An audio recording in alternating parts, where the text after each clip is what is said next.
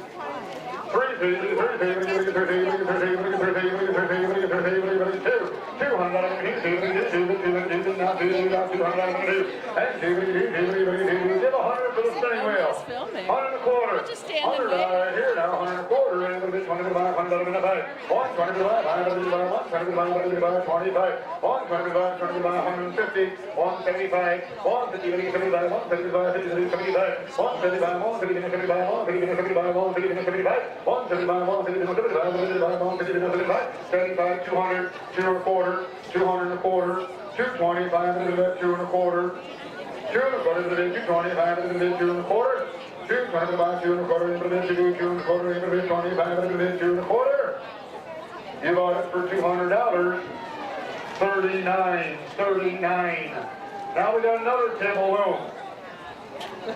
163 on the other table loom. A little bigger than the last one we just sold a minute ago. And what do you want to do on that one? Give 100 on the other table room. 100 on the other one. 100 on the 50. 50 on the table room. 75, 75, 100. On 100, 55 on one. 75, 100. You want to give 100 a quarter. On the quarter, 1 quarter, 1 quarter, 1. And 150, 1 quarter, 150. On the quarter, 150, 150, 1 quarter, 150.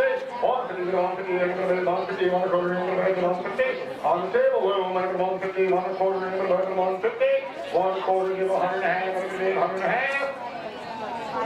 You bought it for 100 and a quarter, 169. 100 and a quarter, 169. And we got a wheel, Ashford wheel, one, the parts are in the box, in the bag. And this is 164. 164 on the wheel right there. Parts are in the bag, in the box. And what do we get? 200.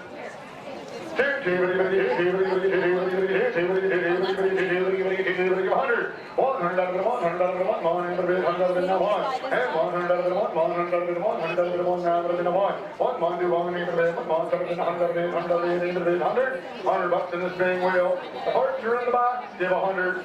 Give 100, give 100 and a quarter, 125, 125, 25, 50, 150, 150, down, 25, 150, 150, 150, 150, down, 150, 125, 150, 150, 125, 100 and a half, 100 and a half, 175, 175, 175, 200, I got 175. You need to be 200. 200 out of a minute, 175 out of a minute, 2, sold it for 175, 91. And we got another spinning wheel.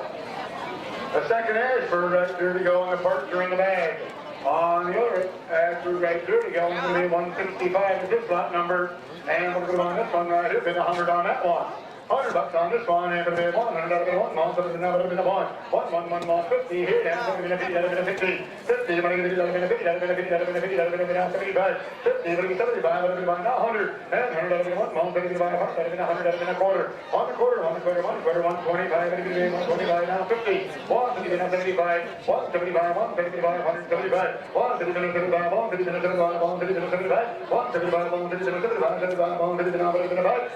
175, 175, 175, 175, sold it for 150, 137. 160, we're into some more.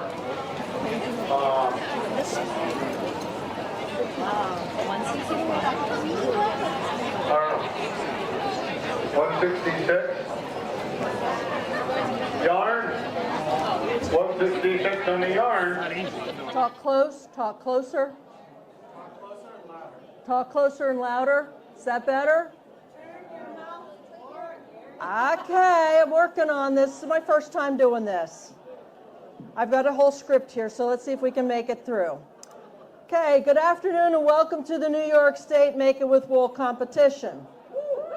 All of the garments you see today were made in New York using wool or made by the models in our show.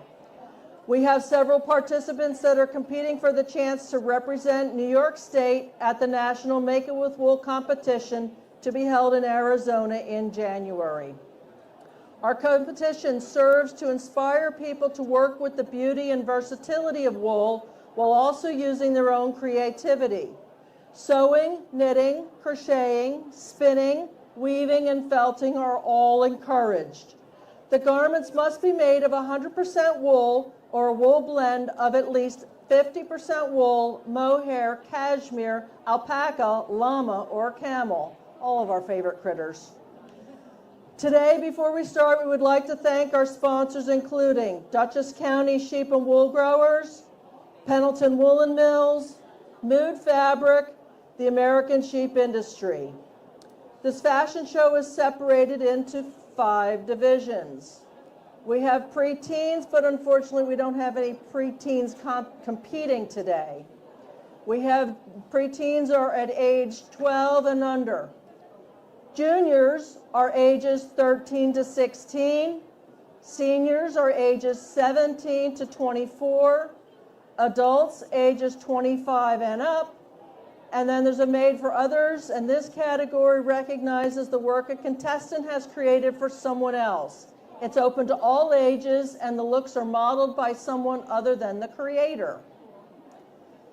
So in our preteen division for modeling, we'll be beginning with our preteen division. Roland, 6, and his sister Frida, 9, are interested in raising sheep. To round out their experience, their sponsor family said they needed to sew a garment to use in the Shepherd's Lead Line show at the fair, where they model a garment while leading a sheep. After that, this show is a piece of cake. Roland made a vest out of a leftover piece of Pendleton wool. He loved making the buttonholes because he could push the pedal all the way down. He helped to name all the lambs born at the farm this year. Roland likes to play soccer and build with Legos.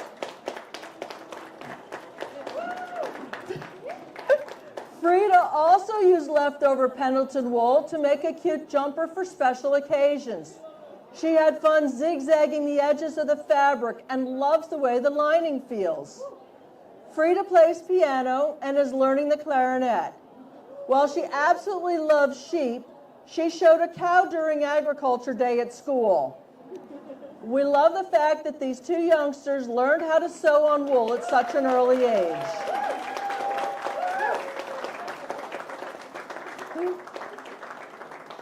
Next, we have Giovanni is modeling a vest made out of Pendleton wool from a project a family friend made in 2010.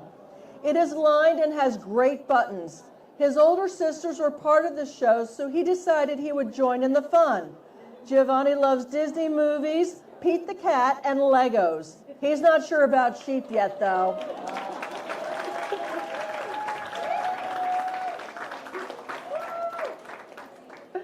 Giovanna is modeling a capelet from a book of Japanese wraps.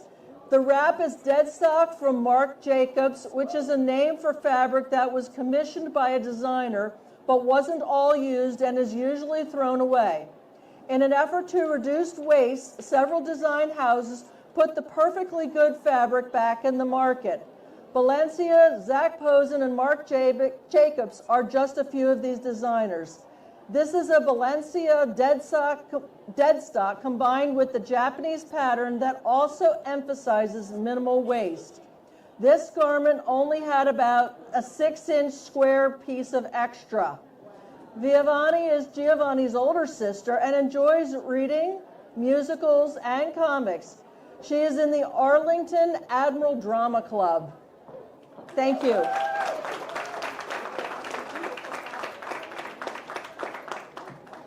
Okay, we're in the junior division now. Our next two models are in the junior competition. This is for entrants ages 13 to 16.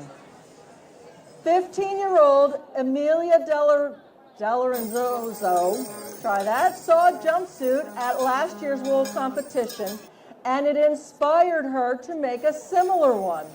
The charcoal knit wool fabric was a bit of a challenge to work with. It is fully lined with an anti-static lining. Once she had it done, she added some aqua blue embroidery touches to coordinate with the crocheted jacket that she designed. The jacket is made of Cascade superwash wool and was her first time working with wool yarn. When not sewing and crocheting, Amelia likes to run cross-country and track events. You look lovely, Amelia.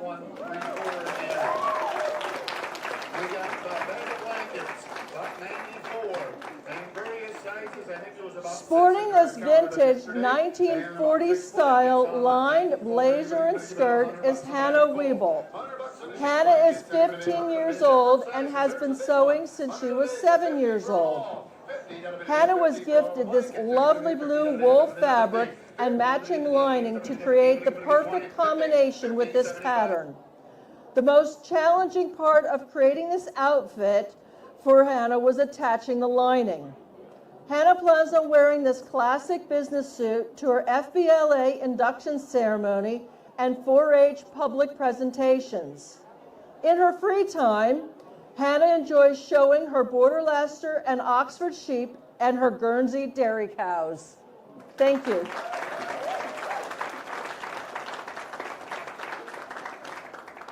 Now we're into the senior division. The next three contestants are there, and the senior division is ages 17 to 24. Macy Kate Vidershave is a senior at SUNY Purchase, specializing in costume design. She decided to make a golden age wrap using a pattern from the American Dutchess. She found a double-faced wool dead stock from Valencia and decided she could make it reversible, although she likes the plaid side better. She bound the edges of the wrap with bias tape. She also learned that the downside to using dead stock is that you need to buy everything you need because there may be none left if you go back. To go with the wrap, she made dress pants out of a twill weave wool that are fully lined. Mace doesn't usually make clothes for herself, so we're happy she decided to create a look that she's proud to wear. Mace has not only learned to love sewing with wool, but also raising natural-colored Corriedale sheep. We'll be looking for your creations in a theater near you.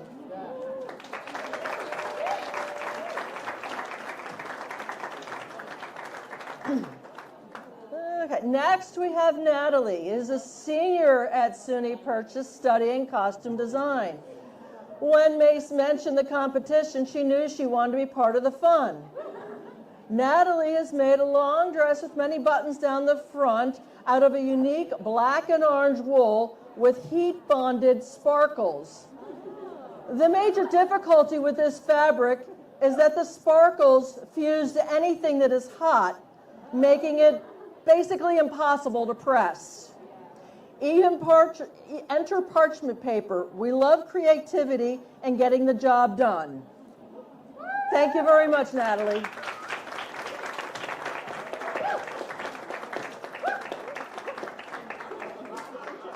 Next is Cosette May Wiedershave is a real trooper. She had a major stomach operation 2 weeks ago, but decided she could come and show some wool fashions off today.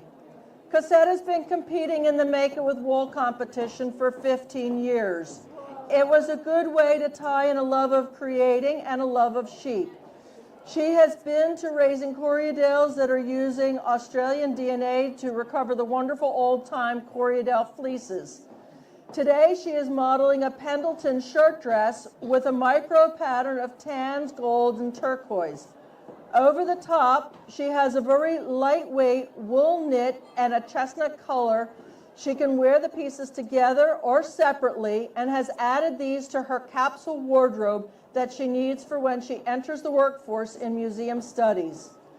She has developed a love for knitting and crochet in the past couple of years, and we can't wait to see what she makes for next year's show. Thank you, Cosette.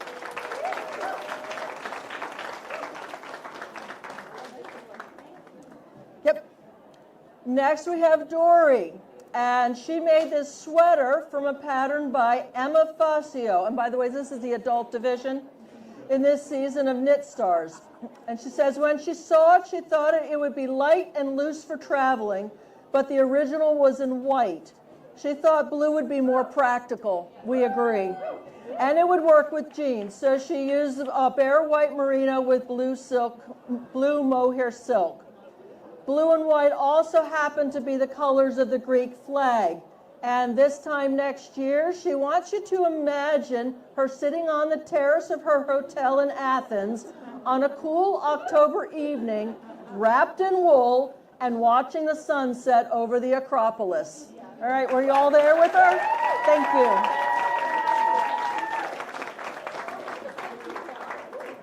Yep. Chris Shave is wearing a shirt in 75% wool, 25% silk, a delightful combination that his wife makes him as a thank you every year for being the jack of all trades on Patchwork Pasture's Corriedale Sheep Farm. He does all the dirty work while she gets to have the fun.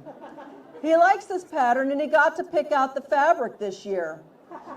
He picked a flannel that his wife had gotten it as a gift from Italy. But as with every project, this one had its challenges, and with this, it was having just barely enough fabric. We love the fall colors and thinks that despite creative piecing, it looks great. Mr. Shave, as he is known to his bevy of third graders, likes to promote agriculture, whether through ag and literacy or virtual field trips. He will also pack up some sheep and take them to community events like the 1630 Marketplace at historic Huguenot Street to educate people about sheep and the ecologically friendly fabric of wool. But next year I can't go because we're going to Greece.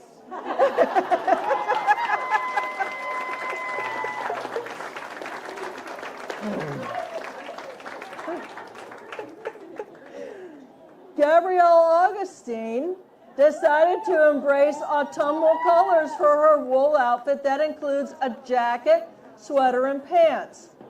Her swing jacket has a fun lining that adds a pop of color for those dreary upstate New York days and is perfect for warding off the brisk chill with its cozy faux fur trimmed hood. Along with pockets on the outside, she also altered the pattern to include a hidden pocket on the inside. Gabrielle knit her color-worked yoke sweater in a chainette yarn of merino, alpaca, and yak, which will keep her toasty warm all through winter.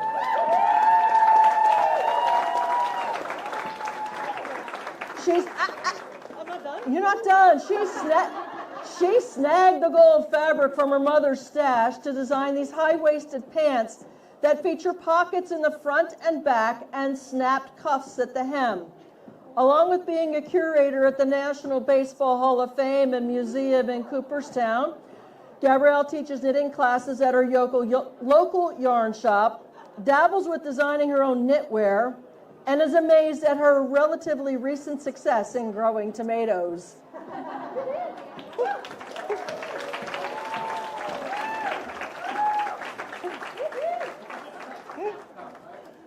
Although he was worried about stealing the show, Adam Haley kindly agreed to model this ramble shawl knit by his girlfriend and New York Make It With Wool contestant Gabrielle Augustine.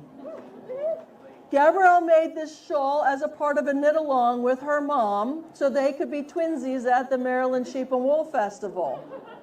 Adam has learned to knit and in the past few years has completed a scarf, fingerless gloves, and a hat. Maybe one day he'll knit a shawl of his own. When not modeling knitwear, Adam enjoys outdoorsy activities, including mowing the lawn, taking their husky on hikes, and building Gabrielle her very own raised garden bed.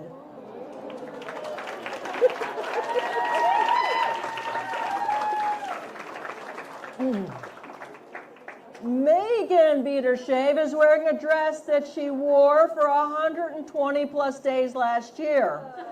She started in August and wore it through to January as a challenge to show the durability and beauty of wool.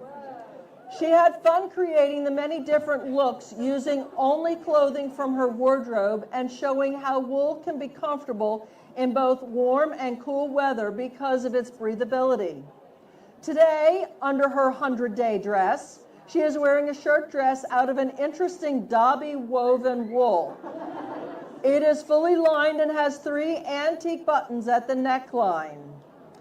She learned with her experiment that she has way too many clothes, how to be economical, and look at old clothes and textiles for new ways of using them. The pictures of her experiment are on Instagram as Megan's 100.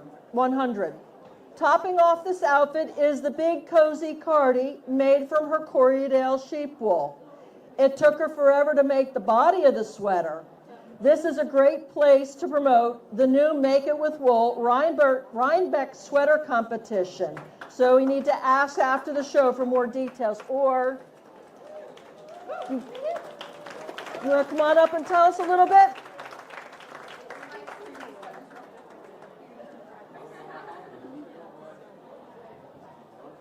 A little bit about the sweater competition. Here you go. We have added a sweater competition to the National Make It With Wool. You do not have to make a full outfit to enter this competition. You literally just have to make your sweater. You will enter 3 pictures online. The top 10 will be mailed in, and we're going to give out cash prizes so you can buy more yarn. So we'd love to have you all enter and be a part of the Make It With Wool competition. Okay. And last but not least here, we have Father Christmas. He's here today to show off his old world overcoat made of a wool basket weave knit and lovely faux fur. James is the father of 3 of our models. He is a local physician and enjoys attending his children's sporting events and school performances. This was made with love by Megan Biedershave for her father to wear at holiday events. Thank you very much.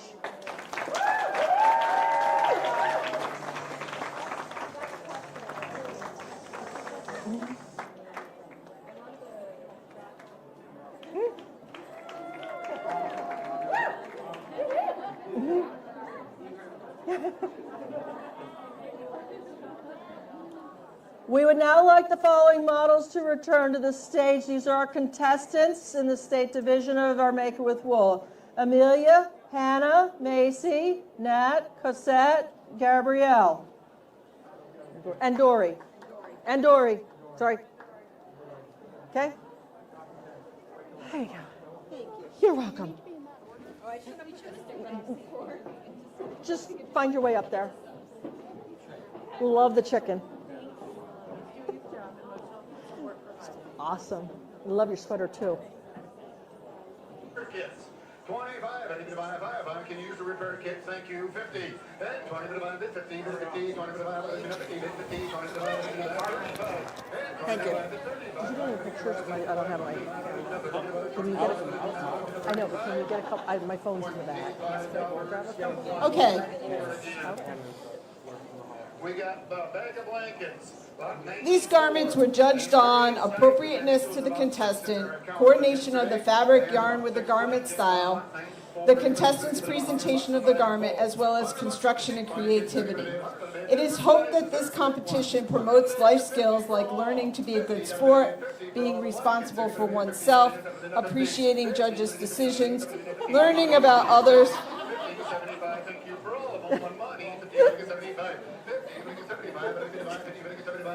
Okay. Let's just say life was interesting in my house this morning as one of them was sewing in the car on the way up here. And appreciating different approaches to problems. The judges' decisions are final. The junior and senior winners can advance to the national competition in Scottsdale, Arizona in January, where they can compete for a chance of scholarship and other prizes. The runners-up are equally as important because if the first person can't come, the second person goes. So just keep that in mind. All right, so the junior division, Amelia and Hannah.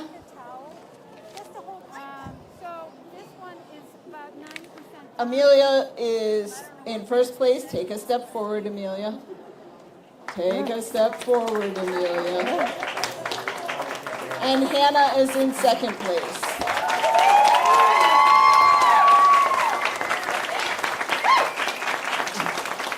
Thank you. And in our senior division, the first place winner is Cosette. The second place winner is Macy. And the third place winner is Nat. Yay.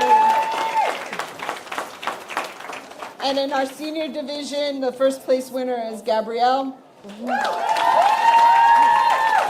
And the second place winner is Dory.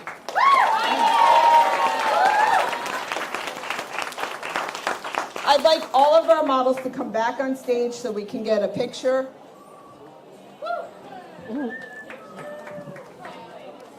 And so we can admire all the beautiful uses of wool. Go.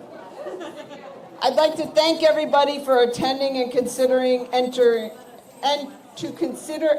next year's Make It With Wool competition.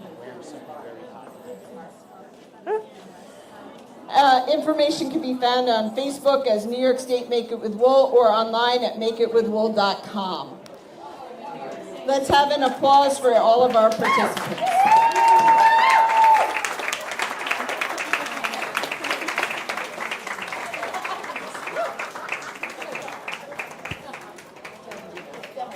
For the basket, now what are you going to do here? Get 25 in the basket. 25, I'm going to do right now. 30, 30, 30, 25 upstairs, 30, and 30, 30, 30, 30, 30, 30, 30, and 30, 30, 30, 30, now, 30, now, 5, 35, 35, 35, 35, 35, 30, 35, 35, 35, 35, 30, 35, 35, 35, 35, 35, those who pay it for $30, $196. A little bit. And I think we should have a sewing machine come with that group, didn't we? We're still in shadow. 195 on the old. Idea one? On the old sewing machine, anybody give it 25 bucks here. There you go. That's better. Yeah. Original plug, 25, I might need to rewire it. 25, if you're going to use it. 25, 10 for the sewing machine. 10, can you get 5? 5,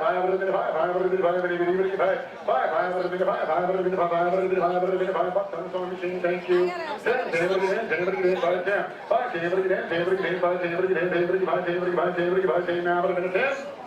$5, bought at 51. $5.51.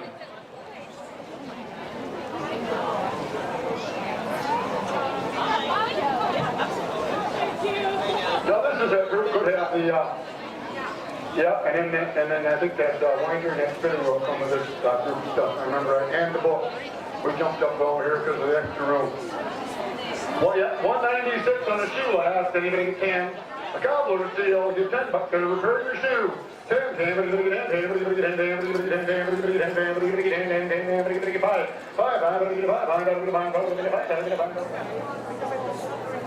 So tell us what you're doing there. Okay, what I have already done is I have taken some roving, which is just loose wool, not spun, and I have laid out this roving in shingles. This is merino roving. And you lay it out in thin shingles, and then you go another layer the other direction, and then you continue as many layers as you want. This has 4 layers of roving on it, but I also have done that in advance and made what's called a pre-felt. This pre-felt I cut into strips and I added it on top as the design. So, because I wanted this to be a hollow eyeglass case, I made it so that I have a resist on the inside.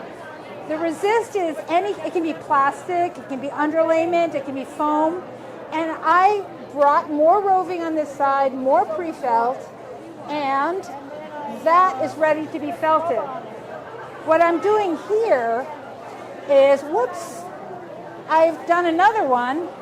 I have taken, whoopsie daisy, I've taken soapy water and I've just sprinkled it with soapy water, and it's on bubble wrap, and I'm going to agitate it. But I have to get my hands free of this roving first. So, I'm invading your booth here. I'm standing right next to you, so keep going. Okay, so then I'm going to roll it up in the bubble wrap, which is going to both protect it and give it some agitation. I'm putting it in a towel just to hold the bubble wrap closed. And then I'm going to agitate it 100 times on all sides. And it's going to start, the barbs of the wool are going to start meshing together. And the more you do this, the stronger it gets.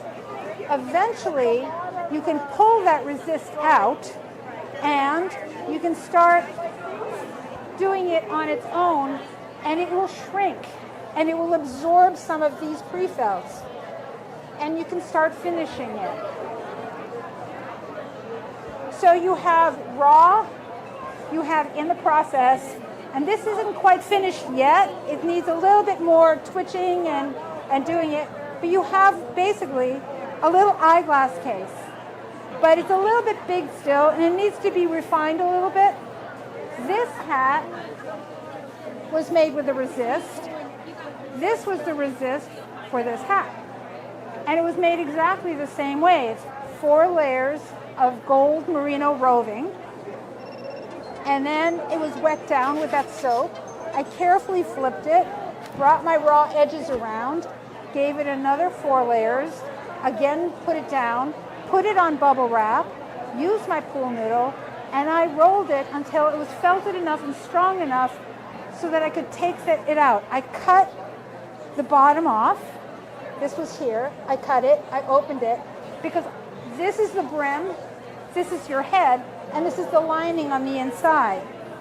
And now it's almost finished. I kept on rolling it until it shrank, and I used my hat blocks to form it, and I have almost this hat. So that's felting. Can I stop you here? Yeah. I got you mid-demonstration. Introduce yourself. Oh, I'm Catherine Stebinger. I'm a member of the Northeast Filmmakers Guild.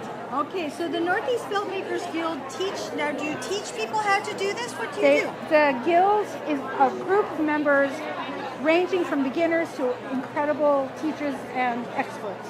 Felting groups, is that what it is? It's a felting group that has members all over the United States. It started in the Northeast. It's primarily in the Northeast, but it's expanded across the U.S. It's the biggest guild in the U.S. And we have folks in Ireland and Germany, all over the world. So now, my mom used to do this wet felting thing with hats. Okay. And it looked incredibly complicated. Okay. But the process, basically, if I'm not mistaken, is you're taking all those little hairs that Right. anything the hair has, or Right. sheep's wool has, or Right. anybody's wool has. It has all of those little fibers along That's the side. correct. And you're locking them Whoop. together, right? That's Is that exactly right. That's exactly right. You're taking all these loose hairs, and with the soap that opens up the barbs, you are working the air out of it and locking those barbs together and making a fabric out of it. Okay, so this is the same thing that happens to a sweater when you stick it in the dryer. Absolutely. And it tumbles it and it agitates it, it locks everything together in a ball, right? Right, exactly. So what is the advantage other than you get this, may I touch Yes, this? absolutely. Other than you get this beautiful type of thing like this, what's the advantage to felting? Is it any more resistant to wear, or what happens? It's very resistant. Hats and shoes and boots are water resistant. Oh my gosh, you get felted boots. Yes, we have felted boots. Natalia Brashovecka from Cyprus taught us how to make boots, and she's a guild member. So they are water resistant. You can make anything from a vessel to a very filmy scarf. Okay, so that's extremely light. I did not associate this with felt. Yes. I mean, I really would. Well, look at that, both sides. Okay, so now I just watched you put the eyeglass together. Yep. And you're really starting big. So when you start big with something like that, is it going to shrink? It shrinks, and part of what you need to do is figure out your shrink ratio when you're making something. I got to do math? You're telling me I have to do math with this? Not for everything. I mean, silk scarves are very easy. Her scarves are easy. You don't do the math. Wait, this is silk? This is silk. It's Margolin silk from Uzbekistan that I hand dyed, and then I put the wool fiber, this wool merino, on it. Okay. And so then felted it. So this is the silk part, and this is the wool part. So silk does not shrink, and so it buckles. And I love the ruching effect that it gets. Isn't it? Whereas this does not have any silk in it, so it didn't ruche. Right. But then again, you have other shrinkage, kinds. it grabs the silk. So the wool works its way through the openings in any kind of fabric that has a little bit of a gap. So you can do it on almost anything. You can kind of see in the light the fibers coming through and sort of hooking the silk onto it. That's a lovely thing. So how big do you have to start with the silk? Or is there silk This was not that big. No, this was only a little bit bigger because there's very little wool on this and not much shrinkage. So whereas this hat is all wool, and I really wanted it to be tight, so I shrank it a lot, as you can see. So the same thing with these. Do they do these? Do they do It's a hat a commercial felted hat. Yes, it is commercial. It's the same way. It's made with heat and a press, but it's made in exactly the same way, but with machines. So it's the same thing. Okay, now I have to tell you, I have this is a crushable hat, theoretically. I'm working on this. This is a Scalia hat. So it is commercial, and I'm trying to see if it will uncrush, right? Because it's a new one. You should be able to put it in your suitcase and not I am trying to do that, so I'm on the when you lookout for a new felt one. the hat and steam it, the steam gives it memory, and it's uncrushable. But this is also steam. So it could be stiffened a little. So the crushable part is assuming it's the wire, and if it can pop back out again, this will do I the don't crown. know your The crown. hat. The crown has to be able to flatten too. Right. So this is totally crushable because it has memory. It's been steamed. It has memory. There's no wire in it. It has memory. I like that. I like that. So this one is about 90% done. It needs a little bit more shrinking and to be steamed and smoothed out and really, made smooth. Okay, now tell me, this is a hat, and they're all individual to people's heads. Yes. So is felt something where you have to get the general ballpark, or you want it to dry in your head afterwards because then it goes to the right side? I use hat blocks. And I have different size hat blocks for different size hats, and so people have to try their hats on. I don't make them all for me because I make them for other people as well, so I have different sizes. There are some hats that are meant to be like a bucket hat, and they fit pretty much anyone. But that's something where you could really sort of tailor your hat to your own head, right? You absolutely can. You theoretically could. I could make this on my head and have wet hair. Now, what if it's still a little too big? Is there any way to shrink it more, or once you get to a certain stage, it stops shrinking? Absolutely. So you take it and you put it back on your mat. Let's take this out of the way. Yeah, you guys have quite a process here. Yep. And if you need to shrink it this way, you continue the process. And if it's really cold, like in here, you would add some hot water to it. Okay, so you're just locking them more, I right? am, and I'm really focusing on this part here. I'm rolling it on that part right there, because I had before, the whole thing had been shrunken before. But let's say I am concentrating just on this area.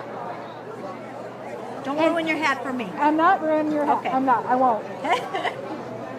And then you put it back on your block and you reshape it however you want to shape it. So in a way, there's a little give for beginners. There's a lot of give. It's like clay. At a certain point, there's a lot. And if you made it too small, you can put it in a colander with some steam, and you can stretch it out. So at what point does it become a hat that I know that it can get wet when it rains and I can beat it up and it's not going to change shape? When you feel that it's stiff, Yep. This you can feel it's soft. You can feel the softness in something where it doesn't, it's not that's yet. sopping wet. Look at that. It is. Yes. It's sopping wet. So there was a piece of pre-felt here. You can see that something like this is not going to hold the water. But you can feel something like this. If you popped water on it, it would roll right off. Okay. Now, if I stepped in a puddle and just stayed in that puddle, it would eventually absorb it. But okay, so now we've done the hats for a minute. I've been kind of eyeing your jacket. Okay, which is very old at this point. Well, it's gorgeous. Thank you. Tell me how one does something like this. Are you felting sheets and then sewing them together? or No, what? there's that's no one piece, sewing. isn't It's it? one piece, except for the fact that I split it down the middle and put a zipper. It's one piece. Wow. Which is quite worn out at this point because it's 5 years old. If you had not, I would assume you made it. So you have the shape. I measured myself, and then I figured out what my shrink ratio was going to be, which is how much it was going to shrink. I made a sample. I then I made a resist, exactly this shape, by expanding it with my shrink ratio. And it was huge. It was about the size of this rectangle, this square. And I put it on a big table. It's huge. Your shirt is made out of, is that? No, that's a sweater. Yeah, this is a sweater. But look how well that goes. I mean, that's beautiful. I know, I always match.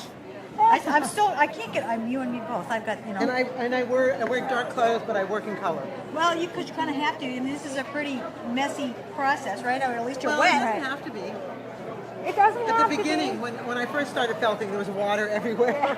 We made those rugs without too much of a mess. Yeah. So, anyways, it's huge. You need a big table, or you have to roll it, or you roll up one part and then work on another part, but it's all rolled together. It's sort of like I don't know, like a burrito or something. You make a burrito. You work in sections then. You roll up one part and hold it against the table. Nice and active. This is a good thing for arthritis, right? Yeah, you always have to be careful when you're rolling for your body and shoulders and just roll. Right. But yeah. And I usually have blocks under the table that bring it to this height, risers. Yeah. Okay, so now we talked about hats and we've talked about jackets. Tell me about this. I mean, you have all kinds of doohickeys that you're making. Have you ever heard of Moss Hollow? No. Moss Hollow? We were at Lambtown and we got to meet a gal that makes, I said, I can't say the word, but she says makes weird stuff. And it's things like this that she makes. She just makes really interesting creatures and hats and all kinds of things. Well, tell me how you can make this kind of business. Well, Nancy's doing it right here. So it's the same exact thing. You take you lay out your roving in the shape that you want it to be. She has multiple resists. Like she starts out with bigger resists and then puts some fiber on it, and then she leaves a hole in the center and then puts fiber, and then goes to the next one, puts fiber. And so you have this multi-layered thing that's held together and felted together by the center, and each piece itself gets felted together. Who came up with this stuff? I mean, seriously. A lot of very smart women. But you could have done this really in the Middle Ages, or well, this is a very, very old craft. Is it? I mean, the yurts were felted, the Russian boots were felted. I mean, this is a very, very old craft. Water runs off; it can be folded. I mean, fantastic. You have the Kyrgyzstan rugs. You have, I mean, they take these huge, heavy rugs and put them around poles, and they hook them up to like oxen or horses, and they drag them along, wrap them and drag them along the fields and felt them. They're huge rugs. The men make them, the men, yeah. So, I mean, it's a very, very old craft. And there are people, like in Hungary, there are some amazing, and then in Cyprus now, Ukraine and Cyprus, Natalia Brashovetska in Cyprus, Judith Polk in Hungary. I mean, there are so many artists and teachers around now. They're amazing. Okay, so you talk about the different regions that this might apply. If you have different animals, different coats, like if I felt a Navajo churro sheep, that thing's going to be... It's going to felt differently. So whenever you make something with a new wool, you make a sample of it to see what the shrink ratio is and how it's going to react. Because it might grab differently, might be sturdier, might not be as elastic, right? Might not shrink as well. Okay. Sibel, who was just here, made a diorama of, she got wool from like maybe 30 or 40 different sheep and made little cups of each one of them to see how they all felt it and put it on a board. I wish we had it here. But every sheep's wool will, and at different times of year and different parts of the sheep will felt differently. Well, these are just absolutely lovely. I mean, the garland and the bowls and the hats. I'm so glad we got to talk to you guys because thank you for this stopping is by. Just such a lovely, lovely craft. Northeast Felt Makers Guild. We've got it all. So where do they contact you? You can find us. We are all over the place, and the best way to do it is to go on the website. Okay, www.northeastfeltmakersguild.org. Yes, but we just changed it. You'll get to it from there. We just changed our website. Okay. All of those things are felted on this picture? Yes. You've got a chameleon on yes, this. you should go to the website, take a look.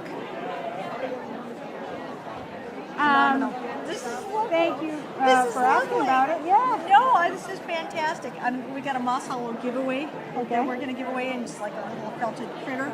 This lends itself very nicely to critters, doesn't it? It does. It does. Look at this, and I don't know what rainforest that came from, but it's beautiful. All right. It's like a drop of milk. Well, thank you so much. You're welcome.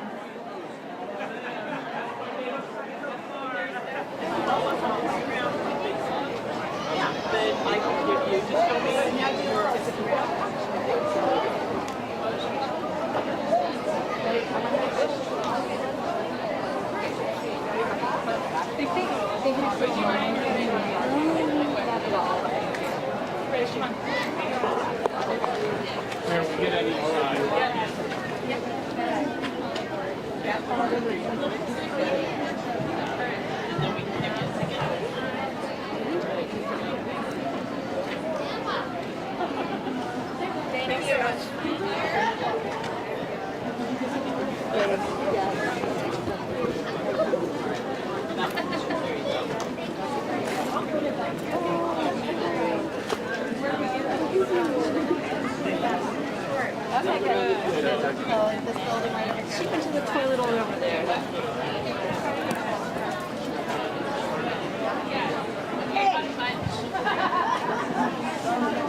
This is going to be at 3, probably now.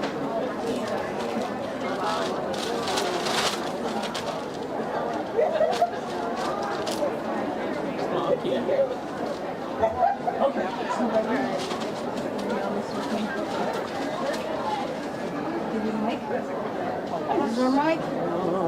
There it is.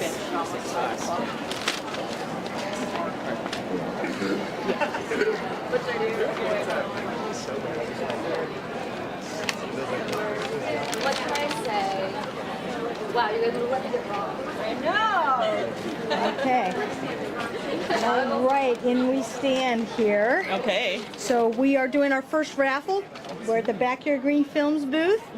Next to the big Show Me Your Rhinebeck sweater. It sounds completely obscene, but it's really a lovely thing, isn't it? It is.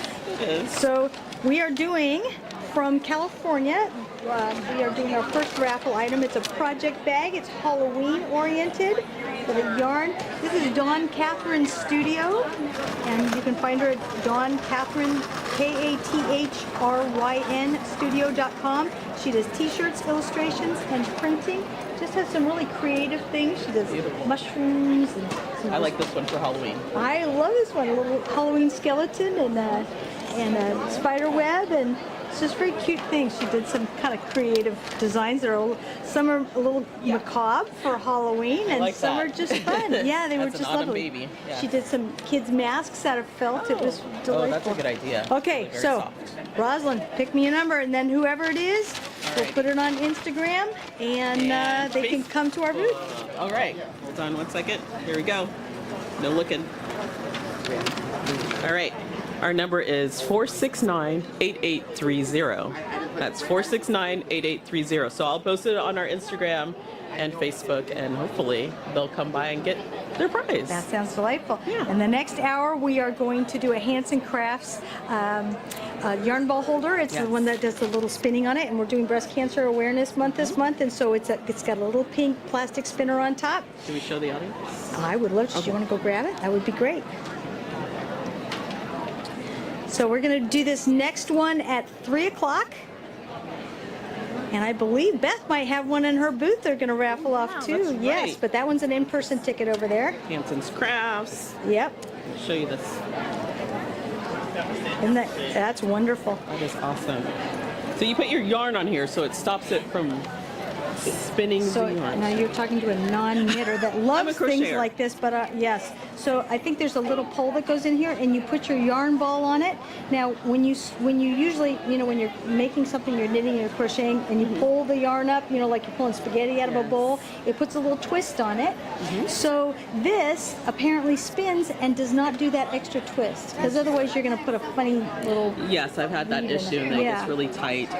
Also, how it looks is posted on our Backyard Green Films Instagram. Lovely. So you can see how that's working. Okay, we did it. We actually did an interview with her in Landtown. That was lovely. As far as I met her. Yeah, she's amazing. She was delightful. So on top of that, she's got a neighbor. She's in C41. C41. I believe so. Building C41 down here. But she has a neighbor 2 down called Into the World. WHIRLED. And we are going to also include this random consecutive order blue-faced Leicester, and that is also in that lovely pink with black and gray and white. So that's going to go with this, and we'll have that one go at 3 o'clock. So whoever got our first giveaway, we're giving away the little project bag from DawnCatherineStudio.com in California. And then post that number on Instagram right now. Posting it on Instagram. Well, we better go, huh? Yeah. All right. Can I ask you a question? Sure. You know where the refill water? Ooh, that's a question. If you don't, it's fine. But it might have been like far away at one of the buildings.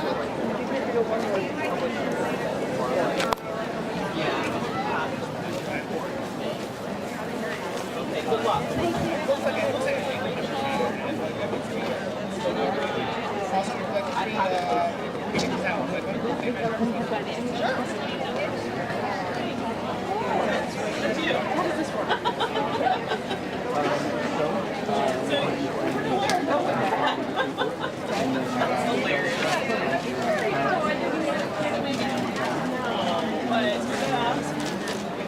right in. Here we go.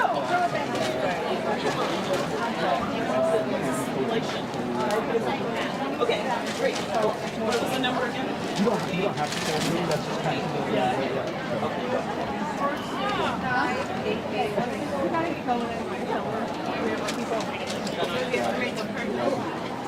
Just follow us on Instagram, Backyard Green Film, and the next drawing will be this lovely yarn with the barn. Yes, absolutely.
Catherine Studios, the project bag. I'm trying to squish the bag. That's all right. So you just want to show that to everyone? Okay. So what project are you working on right now? Collecting yarn. I think we all are on that same problem. My husband is collecting yarn. Awesome. I love it. Yeah, well, you've got a wonderful bag here, and thank you so much for participating. Embroidery it. Yeah, that'd be great. All right, thank you. Thank you. Okay, we'll get a picture. And I'll have you hold that up behind the screen. I know. And I know the minute.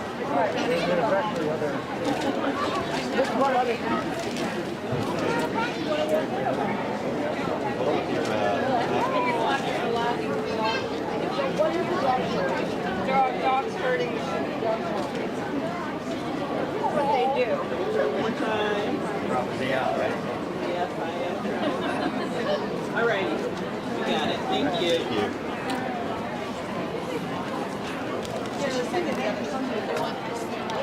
No overhead except for the supply.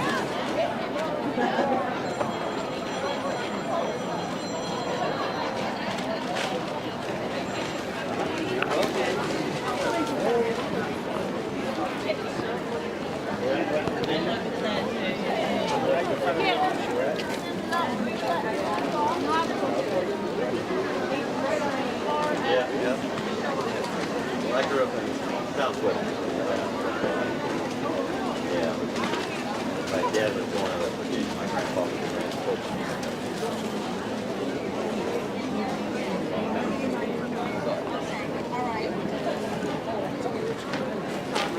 Yeah.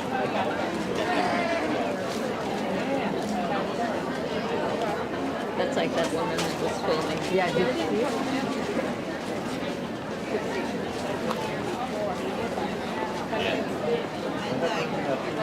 Okay. I told you I'd find you a sheep. We found one. You found one. All right. So now I know you, but Yes. not everybody else does. Not everybody does. So tell the live stream universe. Hello, live stream. My name is Brent. I got a whole bunch of these white Dorper sheep up in Coxsackie. At my height, we had 350 of them, but we took that number down so we can get some more breeding going. And she's going to be 5 years old. She's giving me all twins. White Dorpers, they shed. We don't have wool, so I'm representing sheep at the Sheep and Wool, not wool. Okay. Well, because that's an interesting thing, isn't it? Because you're here and sheep are multi-purpose in many areas, but Multi-purpose. multi-purpose, but and yet No wool, but she's a sheep. Yes, but wool is getting to be in some areas, like we just spoke with a gentleman from Britain. They shear the sheep in many areas and leave the wool on the ground. Well, that's actually what happened. I was in Italy for 25 years. I sheared sheep every year, never sold a piece. When I moved to USA, I didn't want to deal with wool anymore. So I bought these white Dorpers, which I love. Best sheep on the planet. Well, she's probably mellow. Look at that. Are they all like this? She started halter training yesterday, so we are extremely lucky. She's friendly. So she's a meat sheep. She what? She's meat sheep. She's a meat sheep. We don't say that loud. No, so we do, Okay. they put their energy into getting bulky. All right. So they don't look so big, but they're very dense. So when you're eating that meat, you fill up very quickly because it's a dense meat. So some of the lambs, I'm whispering, so I don't know what it is, but some of the lambs, they look small until you pick them up. Yes. And it's a bulky animal. Yes, they are. Now, tell me some of the characteristics of a good sheep, no matter what the breed.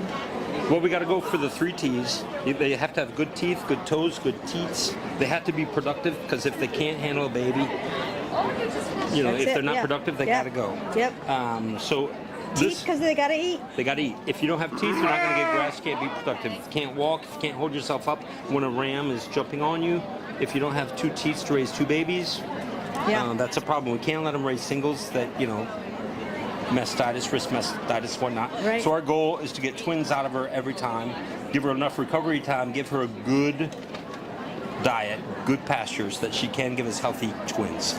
Because it's a tough business, so you need as many feet on the ground as possible. Yeah. And this breed in particular, extremely friendly, very flocking. They flock great. Where one sheep is, they all are. So is that good or bad? That's great. Is it? It's fantastic. Because if one is bad, after that it could go. Well, we do have that problem occasionally, but I can just listen where the bell is, and I know that's where all the sheep are. Okay. I got a lot of land, and I don't have to think about them too much. 90% of everything gives you 10% of the problems, and 10% gives you 90%. So if you can get rid of the 90%, so next year's sheep, out you go. That's right. Yes. No, it's a great breed. I couldn't be happier. I've had 8 breeds over their 35 years. Hands down for me, the best, absolute best. This was such a mellow. She started one. halter training yesterday, and look at her. She's a gem. Fantastic. Now, what we associate with hair, this is actually a very curly, it's almost like a... Well, this is starting to come in now. Okay. So she's going to get her winter covering. But in the springtime, as soon as it starts getting warm, it'll all... Some shed real fast. Some get a big patchy piece that looks like pelt or felting. You can just rip off or pull off. But yeah, they slick shear pretty great. I've never touched her with scissors. It's beautiful, beautiful. Okay. She's super, and she's getting lots of compliments today. Well, you've got 3 or 4 of them here, don't you? I do have 3 And they're or 4. all like this? Yeah. It's fantastic. Okay, well, so this brings something to mind. This is the first we've really been able to focus on. It's actually 2:40 in the afternoon right now on this camera time. But we haven't really been able to have quite so many animals out here because there's so much going on. There is a lot, and they're not all this well. Yeah, well, she's really well behaved. If they're getting skitty, you don't want them out here. You don't want them. You want to give a good show, and there were a lot of people. So well, to be so fair. what are we thinking this year? Because usually Is it the was like the 30,000 range, right here. Yeah, people-wise, it Are doesn't. you still on the board? Yeah. Okay. It doesn't look like as many people. But earlier, you weren't on the hill 15 minutes ago. That's why you think it doesn't look like so many people. I've been in a sheep barn. The barn's pretty crowded. Yeah. But the opening crowd, which normally is a big rush to get in, I don't know, it might be 30,000. Yeah. The crowd didn't look as big this morning, but I've been in the barn all day. Yes. So I don't know. Well, and short of that, there was also an auction a couple minutes ago, so the people kind of trickled out just a little bit on that. Yeah. But it's a great festival. I'm going to have us bring her just into the sun just a teeny little bit. Where are we going? Want to stand right there for a minute? You want a picture on the sweater cam? Yes. With or without sheep? Oh, I talked to her. With or without sheep? I'll have it with sheep. Why All not? right, there Where you you go. at? Right there. Should we back up there? Oh, Bebe. Are we supposed to? One will tell you. Here, hold it right in front. Now the trick with sheep is where she moves, you just You guys can step up to that mark right there. All right, come here. Come on, Maya. Look, you're a shepherd. Oh boy, that's a good looking picture, isn't it? That's our Look best at pose of the that. day. What's its name? Lala. Lala, here I am with Lala at Rhinebeck. We're in the Sipican sunset. Wait, did you train? Are you sure you didn't train the sheep to do that? You saw me get her out of the truck yesterday. She was horrible. She was like posing like she's on the runway. I was in panic yesterday while you guys were taking my pictures, driving her away. Fantastic. Thank you for being our model. I should A ask lovely you, model. you made your hat and your sweater? Yes, I am a knitwear designer. To see if these young ladies would like to. Oh, the young ladies. Okay, so this With the is sheep, of course. Charge me. This would be great. I went to Ireland and there was a guy standing outside the Move you right over here. There we go. No. outside. Just stand right beside. So the trick is, wherever she moves, you just stand behind. You're gonna get a job here if you're not entirely careful. Here we go. 3, 2, 1. Oh, very slide. Hold on. Okay, 1, 2, 3. Sheep. Thank you so much. Thank you so much. Thank you, Lama. That was fantastic. Anybody else while we're standing here? Sheep or no sheep? You had no idea, did you? I kind of. I said, can I grab you with a sheep? Lala's like, hold on. Okay, let's move this so it looks a little better. Oh, thank you. Would you like That is Thank you. She's so Pretty cool. All right. Apparently everybody wants to, how long do you have here with this, with Lala? I'm giving a shepherd's talk at 3, so we're good. What time is it? 3? It's 2:44. All right, ladies, you want to say anything? Are we on the live stream as well? Yes, we are. We love sheep. We love sheep. Kashmir. Okay, do you have anybody you want to mention or social media you want to mention or anything? We love our boss. We love our boss, Lindsay. What's that? One more time. We're being shy. Thank you. Thank you. How much is it? It's free. But only for you. Of course you can. Come on in. I don't want his here. No. That man will tell you, trust me, he's not shy. Hi, Chloe. How are you? She'll take a picture. She's pretty good. I love animals. Me too. You have to, otherwise, what a... Okay. Do you like that? Yes. Do you like that? No? No, you don't like that. I can tell. It's all right, Clinton. It's all right. Yeah, all right. It's okay. It's fine. It's fine, sweetie. What else has she got to do? We are live streaming right now for Rhinebeck. Oh, wow. And this is live streaming. Oh my gosh, this is so cool. Oh my gosh. You know, if there's any watch this later, but we are bringing out a book from sheep here. You'll be able to I don't know. I didn't see any. but you cannot find any. I only can in front of that big sign. I'm from Colorado. Oh my goodness, it's so pretty. Come and have a look. May I take a picture? Sure, okay. Yes.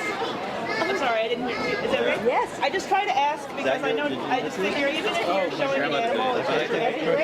Rhinebeck sweater? Sheep shows. Oh. Oh, here, I'll get you first and then you can get Come up right behind them. We can shuffle around. Go here. Change you. Did you want your picture taken? Yes. Come on, right over here for just one minute. Step to the left just a little. We'll let this gentleman get one. Alrighty. There you go. We out? Okay. Right there, yeah. And now have... Now you gotta get back in. Push her. So tell us where you're from.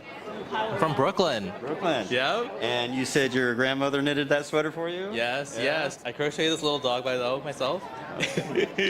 And is there anybody you want to talk about or talk about on social media? Let us know what your social media handle is.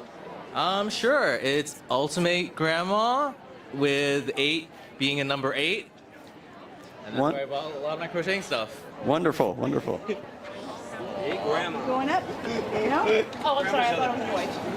No, I mean... Oh, I don't Does she want a picture? It's okay, you can get a picture with the sheep.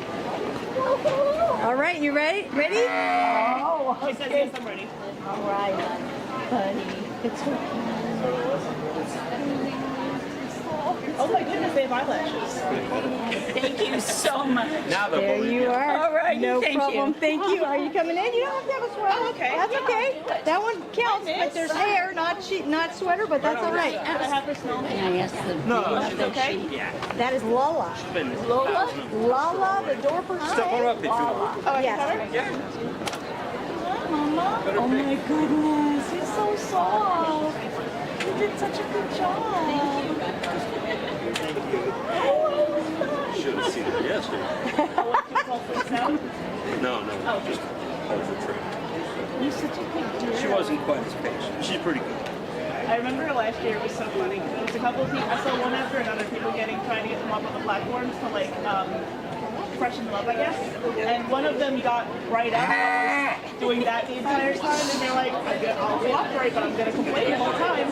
And then there was another one that was totally silent, refusing to get up. Every day is a struggle. Sheep or no sheep? So pretty. One sheep. Okay. All right. Hey, he's got about 10 minutes over on it. Oh, I'm sorry. No, that's okay. We get one more. Let's get a couple more in real quick. Can we have sheep? Of course. Let's get her this way. You get a quarter per shot, right? I'm up to like $1.50. All right. So I just need to ask you, Come this way. who made you do what pattern? I is your knit sweater? this, yeah. I knit the sweater. You did. So what is the pattern? Is it a recognizable one? Into the Wild by All right. Tanya Barley. Lovely. Hi. Lovely. It's phenomenal. It's a Thank lovely you. sweater. She You knit know the what? same sweater, but it's did. too hot. Warm. Well, I it's get too it. hot. I'm sweating, but I'm keeping this one on because I love it. Yeah. So this is our little Dorper sheep. Did you hear about Lala? No. Yes. So Lala cannot contribute to your sweater because Lala's a hair sheep. So yes, delightful. Would you like to get a picture on the sweater shots? Okay. You want Lala in the middle? Yes. Come on, Lala. Lala in the middle. Monkey in the middle. Lala in the What a middle. cooperative sheep. You better be feeding this sheep well tonight. Oh, she's... Thank you. Indeed. Okay, got the sheep. One spot. You want sheep? Sure. All right. Thank you. Thank you. Thank you, ladies. Hi, Lala. How you doing, sweetie? Now I know the answer to this. Yes, framed. Awesome. We were Framed. just on the hill. Yes. So okay. Whose pattern is that? Andrea Mowry, Drea Renee Knits. Yes.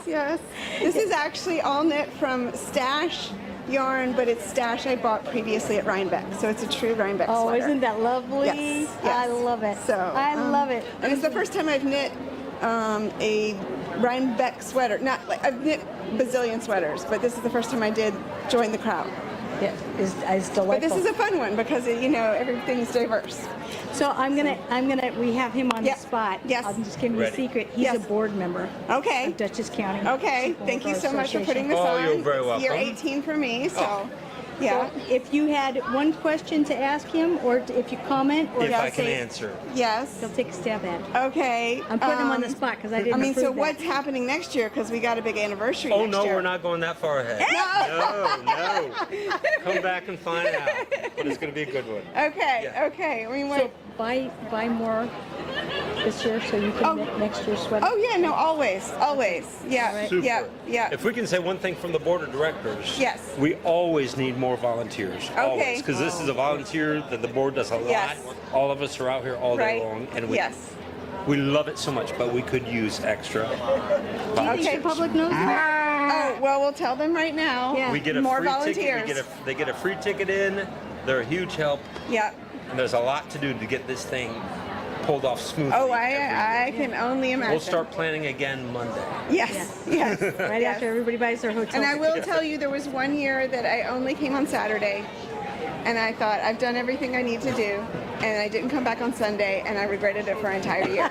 So if you can come for both days, come for both days. Brava. And that way you could volunteer one day and do your other stuff on the other. Lovely. Well, thank you so Okay. much. Thanks. All right. Lala, it was lovely to meet you. She's so good. She's so good. Very good. Maybe I overdrove her. Yeah. We're not not on live, are we? We are on live. I'm kidding, I didn't. Okay, so I think we are still going, and I do want to actually ask you questions as a board member. Yep. I'm going to take them now. Thank you. Super duper. Okay, so you said you had to be somewhere at 3. Where was that? I'm doing a shepherd's talk, a beginner's shepherd's talk. There's a bunch of us over there. Tell me so what it's that's not all just about. me. That's anybody who's interested in maybe getting sheep or going into it as a job or a farm or a new farm or just interested. They're getting a lot of opinions on what do's and don'ts and what worked for us, what didn't work for us, what breeds we liked, why we got into it. And they go all day long. Yeah, right? well, the breed talks are specific breed, but now we're doing beginning shepherds.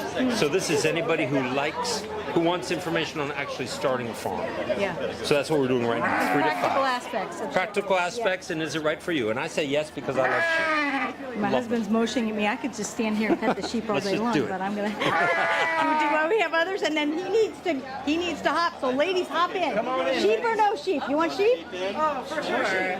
Okay, they all did their sweaters there. Her name is Lala, so line up. Okay, first, we'll get the picture, but I have to ask you about your sweaters. Okay. So this is a hexagon granny square cardigan. There's like a bunch of different people that make it, so I think I use Passionate Kelsey. And it's knit from Dorper wool, right? Yes, for sure. Trick question. They're hair sheep, so no, you're safe for that. And you? I have the Eclipse of Moth sweater. It's a test knit. And I have Dymad yarns and Kelborn. Notice the moth. That's Yeah, thank you. fantastic.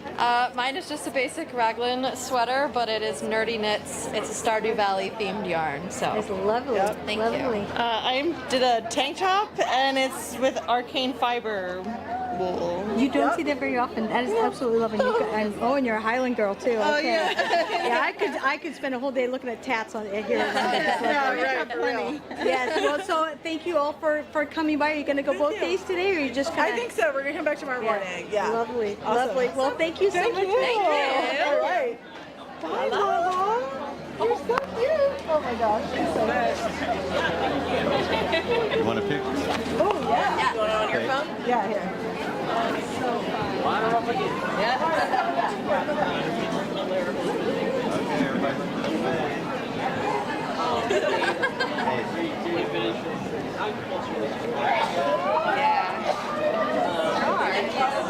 Thank you. Oh, she's sweet. She's a little trying to move all my stuff without knocking the camera. Lanera? Okay. All right, we got more people up here for the sweater cam. So, Hey, can how are you? you? All right, how are Who you? are you? I'm Rick from Backyard Green Films. We're doing the sweater cam here Okay, yeah. for the live stream. So you're on camera over there. Hey. Hey. So why don't you tell me about your sweater and the pattern you have? Really, I should have been prepared. I did see another lady wearing it, but I honestly, her name is Caitlin. Caitlin. Well, it's Caitlin. Yeah, Caitlin, and it's cotton. It's cotton. It's cotton. Linen, cotton linen. Okay. Yeah, and Okay. I made it last year, and I thought today's the perfect day to wear it. 'Cause Wonderful. It's light and airy. Great. Yeah. And so you got up here to get a picture? I did. All right, I wonderful. love sheep. There you go. And this is a Dorper sheep, so it's a hair sheep. Yeah. Yeah. Oh, right. Yeah. That is amazing. I used to raise sheep when I was a big 4-H'er, so my breed was Suffolk's. So, yeah, so it's like coming home to be on a fairgrounds like this. Wonderful. So where are you from originally? I grew up near Pittsburgh, but I live in Westchester in White Plains. Okay, so you're local now. All right. Well, thank you. Did they get you a picture there? Okay. You have to ask for Come this way a little bit. No, farther, so you get both I don't want to block that. Right. I'm putting some glitter on your photo. Gotcha. Thank you very much. Thank you. Okay, we got one more, and then I'm going to have to let you go, right? Super. 3 One more, minutes till then your I gotta shepherd's talks. Come on in, but I've got a Shetland coming in. We got two more. We got 2? Thank you. So tell me about your sweater. This is from Vogue Knitting, June 2020. and I made it a long time ago. Did you plan on matching the sheep? No, I side? didn't. No, you did not. Well, you did that beautifully. And the sheep too, right? And the halter. Boy, you guys are really coordinating today, aren't you? All with that sweater. If people want to find you and your knitting, is there anywhere that they should follow? Just You're just standing here looking pretty. Yep, lovely. Are you interviewing or you look Oh, very sad. Okay. Yeah, these nice yes, folks you I want to will. be. So go right on up there. Thanks. You're very welcome. Meet Lala. Let's back up a little bit, if Right. you will. Tell me about your sweater. Yep. Oh yeah, I made this. It's delightful. Yes, It's lovely. Dusty yet. Yes. Do you knit as well? No, I just appreciate it. I'm right there with you on that particular thing. So I'm going to back off so we can get a picture of you both in front of that sign.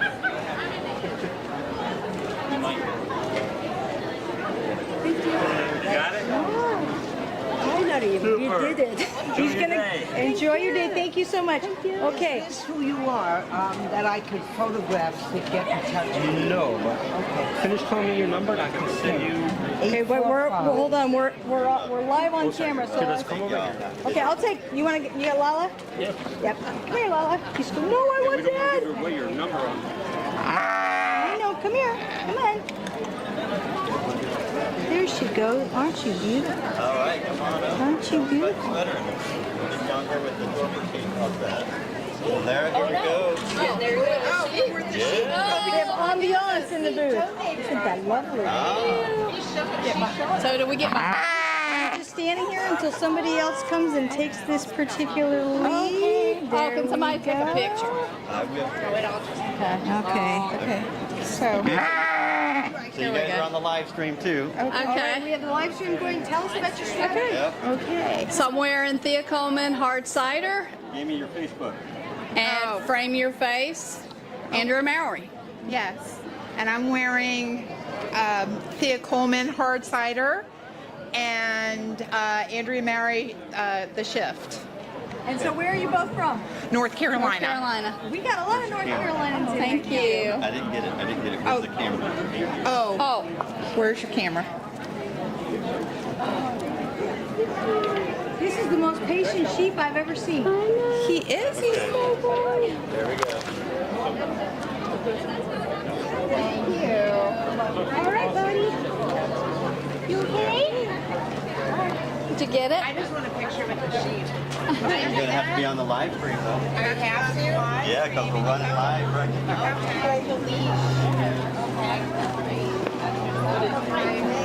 Ooh, pretty. There you go. Big guns come out. Okay. That's all there. Okay, there we go. You got the sheep? Got it? Big guns. You sure you don't want to mention what? I can, yeah. That's beautiful. Hi, Lala. I see you. Here, I'm going to just hold this on this side. I got it. Sorry, did I scare it? No, we're good. No, she's really good. Thank you. We got that. Find my phone. I'm so sorry. No. Tell you what, you stand there and we'll get a picture of it. Katie, can you take a picture? Okay. Is he gonna bite me? No, he's not going to bite you. He's good. He's getting a little tired. No, she's just getting tired. Can we get that one? No. It's okay. Let me get Brent. Lala's getting restless. Excuse me, one moment. Sheep rescue. She has been so good. She's been super. Okay. So do you want to get a quick shot right here? Where's your friend? Right there. Quick shot and then Brent's.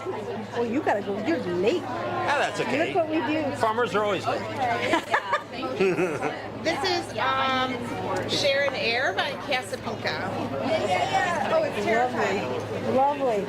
Okay, we have, you are welcome to join us on the sweater camp. We also have another sheep coming out in about 5 minutes, so you can take a picture with or without sheep. The sheep would be great. Yeah. Okay, fantastic. But also I love your doodle cow. Yeah. I am Ruby Wolf. Ruby Wolf. Why don't you come on in and talk to her about Come on, we'll talk shop. Come on, don't be shy. I got Judy coming over with a Shetland in 2 minutes. 3 o'clock, we got to do another giveaway. So we've been doing giveaways. Oh, nice. Yeah. Cool. So, Okay. So if people follow us on Instagram, come by the booth for Backyard Green Films. We have it's going to be one of 2, 3, and 4. We're going to give away some more. I've got some lovely things from our travels from where we've gone. Perfect. Yeah, California, we're at Lambtown, so I've got some Catherine designs. Okay, well, anyway, we'll hold them up because we've been collecting them. Catherine Hansen. Oh, and then the Hansen Crafts, I've got a little spinner, and then Clemens and Clemens, we have a little pop locker thingy, and then we also have something from Moss Hollow Hill. We have some goodies from everywhere we've gone, so we're just doing giveaways. Yeah, That's awesome. So if everybody follows us and comes by and gets a raffle ticket, then Absolutely. every Awesome, hour. yeah. Okay, so now I know the answer to this, but I'm Clearly, frame sweater. Frame sweater by Andrew Mowry. Made with All right. Malabrigo Rios. Both Yep. of us from CC's Wool. It's our Yes. local shop. Yep. Okay, Mary Cece's here. Wool? Yeah, we're from Albany. Okay. Yeah, so Yep, she's local up in Albany. She has a booth here this year too. So yeah. Lovely, Yeah. lovely, but not everybody has the yours.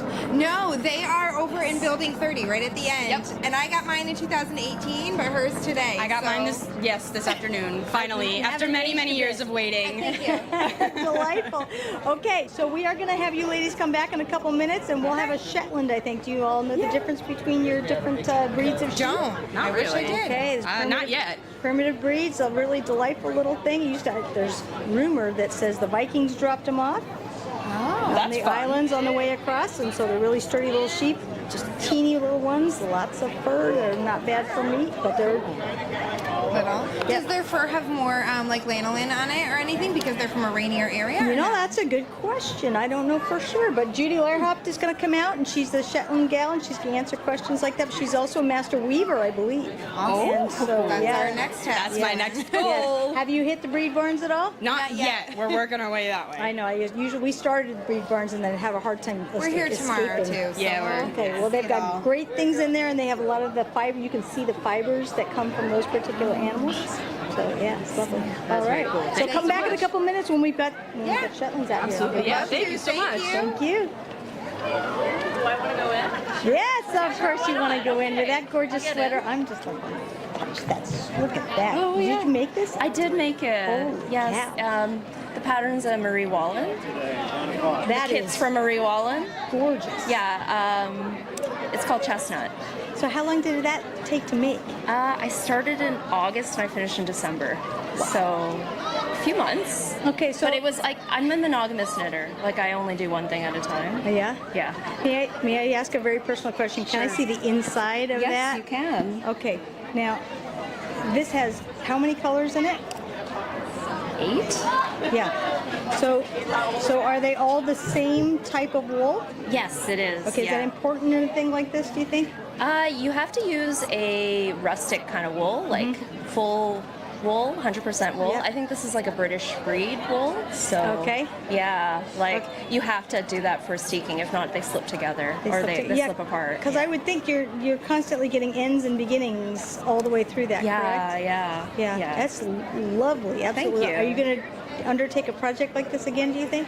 I think I am. I have like a baby blanket that I want to do that's a color work thing, and it'll require me to steek it as well, but like it's a lot easier than it appears. Like it looks so impressive. It's like your cowl. Your cowl is very impressive. Isn't that lovely? Yeah, it's so lovely. I know. Yeah. So I have 2 things. I have one that my friend knit me, who was a beginning knitter. It's kind of a headband, and she knit it out of cashmere that I sent her. One from, yes, I have a gal here from Queen Cashmere. Yes. And Hulse Hill Yes. Farm. And so we combined that with one I picked up in Scotland, Lunan Bay, and they're both great cashmeres, but we wanted to put them together. So it means it was my birthday present. Oh, that's so sweet. And then I have this one from Ruby Wolf that we interviewed her last year, and she was knitting it, and she said, "Oh, here, I admired it." She gave it to me. She gave it to you. I know. Oh, you didn't make it. Oh no. Oh, I thought you made it. No, That's do why I was like, I don't have look. that. I can't knit. But I look at this and it's beautiful. I almost cried when The colors are so pretty. Yeah, that's so sweet.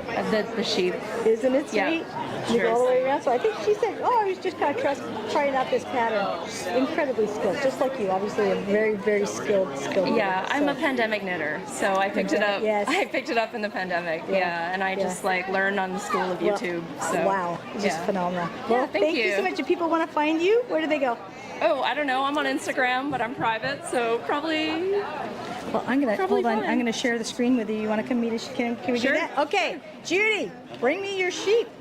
Ooh, can you come in? Can I? We'll get you a picture if you open that up. Get a photo. All right, Rick. You get a picture of that there? This is Dorothy and So I'll get if you want to turn around. Oh yeah. That's okay. They prefer under their chin. Oh yeah. Okay, that's what I had. Oh, okay. Yes. Probably get her. She wants Now, Judy, isn't this the one where if you scratch them, sometimes their tails wag? Yes. Oh. So maybe that's the good end. Is this like a baby doll type of sheep? No. What are they? They are Shetland. Shetland. So. Because I got. Here we go. Hi. Everybody in. 3, 2, 1. One more. Yeah, sure.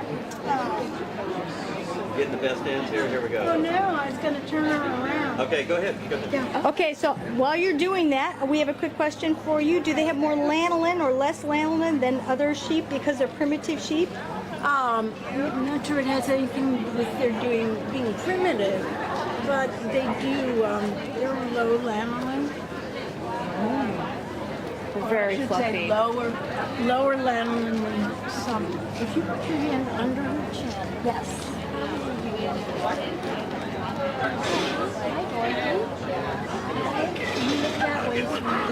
Okay, look this way. Here we go. Oh. A little bit of it. That's fine. He says, I just want to put my butt here. That's fine. Okay. Thank you so much. That was So there we lovely. go. Somebody else? Thank you so much. Yeah, thank you. Well, you matched the sheep. Thank you for that, too. I took a few. She was good. Okay, come on in. Oh, boy, look at this. Yeah, we're going to have a good conversation. So I got Judy here with her Shetland sheep. Hi, Judy with the Shetland Sheep. Yes. What fiber is this? This is 100% cashmere. Is it cashmere? Okay, I need to hook you up with the people right across the way there, right? The Cashmere Goat Association.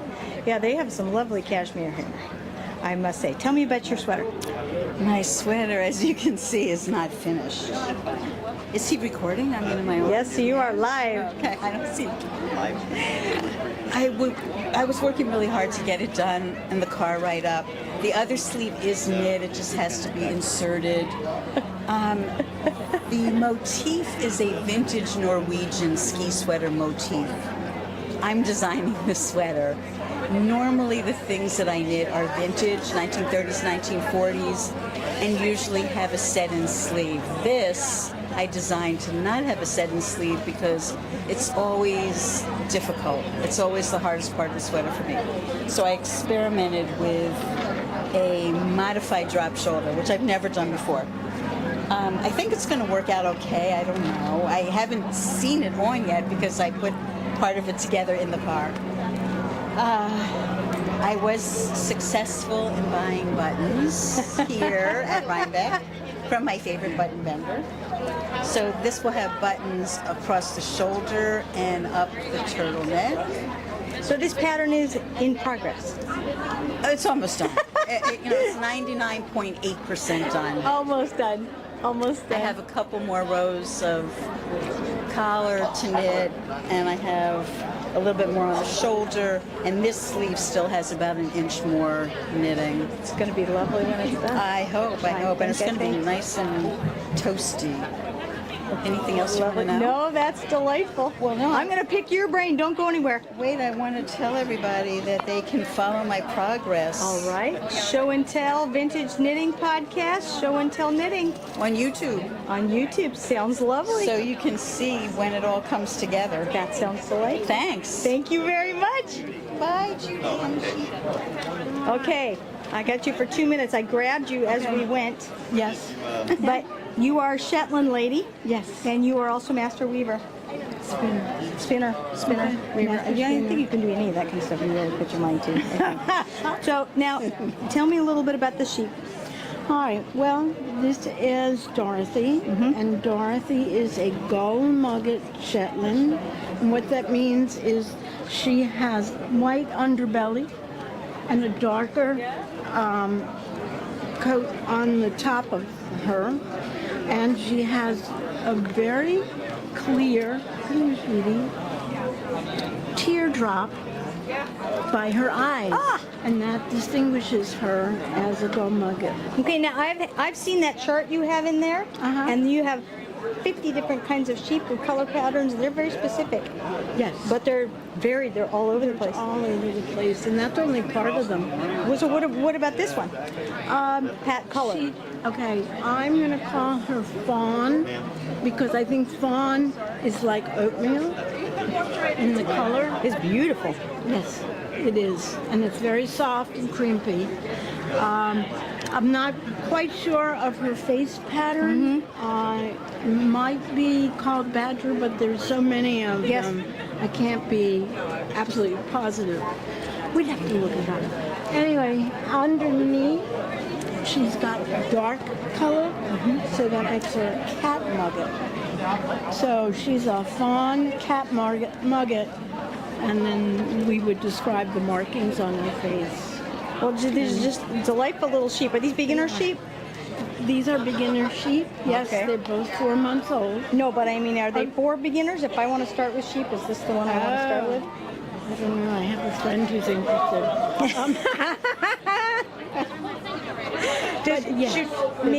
Maybe we get another picture or two. Everybody takes one look at these and they want to take a picture. Do you have a moment? Absolutely. I know you're in the breed barn. Come on in. No, you stay there, little one. All right, come on in. You want to stand right here? Tell me about your sweater. Oh, I have to pull out my card. My sister-in-law knitted it, and the yarn is Walcott yarns from the UK. All right. And the pattern is Joe, and the designer is Sophie Ochira. Well, we all from the appreciate UK. you standing in front of the sign. Everybody's matching our sign beautifully today with their patterns. So the Shetland, I don't suppose you know the difference in breeds, in the fibers that you knit. Does that interest you at all when you get a sweater, or do you say, no, it doesn't matter to me? Well, it doesn't matter to me, but I have sheep at home. What kind do you have? We have Rito and Dorset. Oh, you have Dorset, okay. Yeah, so the big horn Dorset, or? No. Yeah, well, you know, it's funny. There's oftentimes spinners or producers, but only sometimes is it both, isn't it? Maybe. Because you don't necessarily have to be one that wants to raise it for the fiber. You just are a sheep person, right? That's right. Yeah. So we raise sheep for the last 5 years, and it's only the last month or so that we have started to get interested in the wool side of it. So that's how we ended up here at the show with our family and friends we're with a group of 8 of us. They're from Montreal. This bunch here, or are they all in the wild somewhere shopping? Not here right this second. Some are from the UK, some are from Montreal, and we're from Ontario. Well, fantastic. Well, thank you for coming to Rhinebeck. We appreciate it. All right. Do you want to? Did you get pictures? Yes, you did. Okay, lovely. Thank you. Are we doing okay? One more? Thank you. How about? Are you okay? Yeah. You have some? Okay. Come on in, ladies. Sheep or no sheep? What's up? All right. Yeah, sheep. Tell me about your sweaters. This is called 1999. It is my design. I'm Jen Gagli, and it's based on the Gap 90s sweaters that are striped that were like a holiday gift item. Yes, it is. But we brought it back in our own way, hand knit version. So. No, I think that's delightful. And And where are you both from? Des Moines, Iowa. Ooh, Iowa. That's a first for today. Is for me. it? Iowa. Yeah, I've heard we've had all over the place. A lot of North Carolina people. Awesome. But you're first Iowa. Okay, delightful, delightful. So just because you're from Iowa, I'm going to ask Judy: are these sheep that grow in Iowa, Iowa, or would they not quite be so happy? No, they're pretty sturdy. I think they can handle Iowa. Cool. Yeah. Look on the registry and see what the results are. Fantastic. Amazing. Lovely. Awesome. And the sweaters will make it in Iowa, but I'll tell you, I'm a California girl. You can't wear that in California. Maybe cotton. Maybe. Thank you. Any social media you want to tag while you're here? Jen Gaigli on Instagram and YouTube. All right. Yeah, I'm good. All right. Thank you so much. Thank you. Hello, ladies. Hi. Sheep or no sheep? Sheep good? No, it's good. All right. Oh, they're so cute. All right. These are Shetlands. Love them. Judy, literally from the Shetland Islands, correct? Nice. Okay, so now that's why the size, right? They're kind of not going to be big, huge mountain sheep that are going to make it on the Shetland Islands. No. Right. No, originally they came from the North short-tailed breed, which came over from the Norway area of Europe. And so they are related to the Icelandic and the Finn and the other short-tailed breeds. Nice. Lovely. Okay, so that's our sheep factoid. Now I'm going to go to the sweater part. Yeah, so our sweaters are by Larka Bagger. Okay. She's a Danish designer. Yeah. Lovely. Okay, and do you have any social media sites you want to tag? Oh yeah, we are Twin Aura Knits on YouTube and on Instagram. You want to say that again? Twin Aura Knits. All right, Twin Aura Knits. Thank you so much. Thank you. Have a great day. You as well. Okay, how are they doing? Are they ready to head back to the fort? Okay, before you do, I'm going to say, if people want to find out more about Shetlands, where do they go? To hell and back. But besides that, They can go to the website. Okay, the Shetland Breed Organization. All right, you can do a quick search for that. Yep, and you can also go to Wing and a Prayer.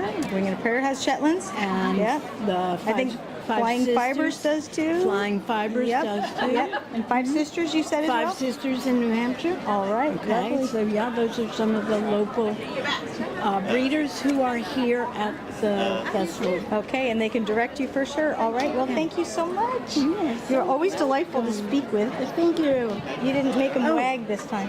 Oh, she's not quite mine yet. Sheep or no sheep? It's sheep or no? Well, we're decked out with sheep. It feels like if they're not going back, maybe We have sheep. one more in us. Okay. All right, come on, stand here. Oh, look at us. We are going to interrupt. We got to do this. We're supposed to do. Okay. But you got to announce it. Okay, hold on. Everybody stand still. We're going to do a giveaway at the Backyard Green Films booth here at the Sweater Cam. Whoever has ticket number 4698827. Ooh, is this the spinner? Okay, we're going to talk about this in just a minute. It's 4698827. Okay, I'll come back for that in a minute. All right, sorry about that. We had a raffle that I'm already over on. Ladies, this is a delightful sweater. Tell me about it. So it's the barter sweater. Well done. Louisa Gage is the designer. Oh, thank you for looking that up.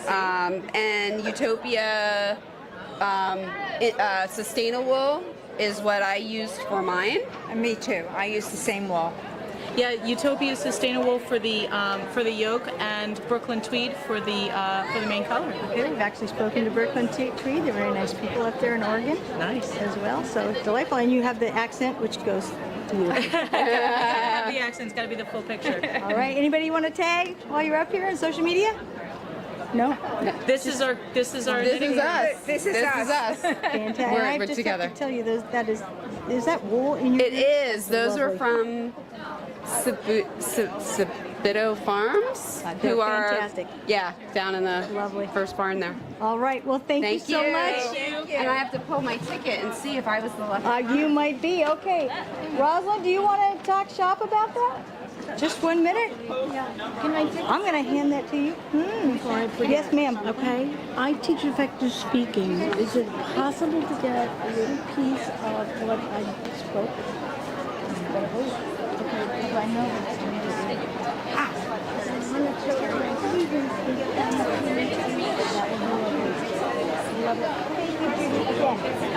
beautiful. Okay, I'll be right back talking a little bit more about this. All right, this is the number. I'm about to post it.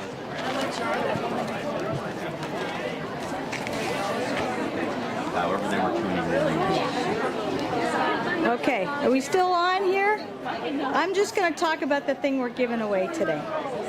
So, you and I went to Lambtown, the California version of this particular festival, or, you know, I think we're a little, not quite at the Rhinebeck level, but we're trying out in California. And we stayed at Wigan a couple days early, and I met a very nice lady, Beth, in the lobby of the hotel there while we were all getting ready. She was a vendor at Lambtown. Yes. And she had one of these little thingies, and she was knitting something that, okay, I'm just going to be indelicate for all of those of you that are fussy. She was knitting a knitted knocker, but it looked like a bikini top, and I said, "What on earth is that?" I said, "Excuse me, can I ask you what you're knitting?" And she says, "Oh, I'm knitting a knitted knocker." And she told me about it. It is a project started by Beverly. Well, she started the project herself. She didn't create the knitted knockers, but she took it and ran with it, and they've already put out 1 million of these things. They've given them free to women that have had mastectomies from breast cancer. They have those prosthetics that are incredibly ugly and heavy and uncomfortable. So they started doing this thing called knitted knockers, where they can do, you can have a knitted piece that you can stuff as you will and have something a little softer next to you. I had a mom that had metastatic cancer. It killed her. My grandma had it, so I can truly appreciate this thing. So anyway, Hanson Crafts is here over in C41, are we, Rosalind? Yes. C41, all right. So you can go to C41 and get one of these. But we are going to give away one of these little yarn ball spinners. It apparently, for all the knitters in the world, it does not put the little twist in the yarn as you gather it. So we have one in pink because October is Breast Cancer Awareness Month. So we are going to include this and this into the world. This is just down from Beth and Hanson Crafts. We're going to include this random consecutive order blue-faced Leicester wool that you can also spin, also in beautiful pink. So we'd like to acknowledge Knitted Knockers and say thank you to Barbara. Yeah. And say thank you to Beth.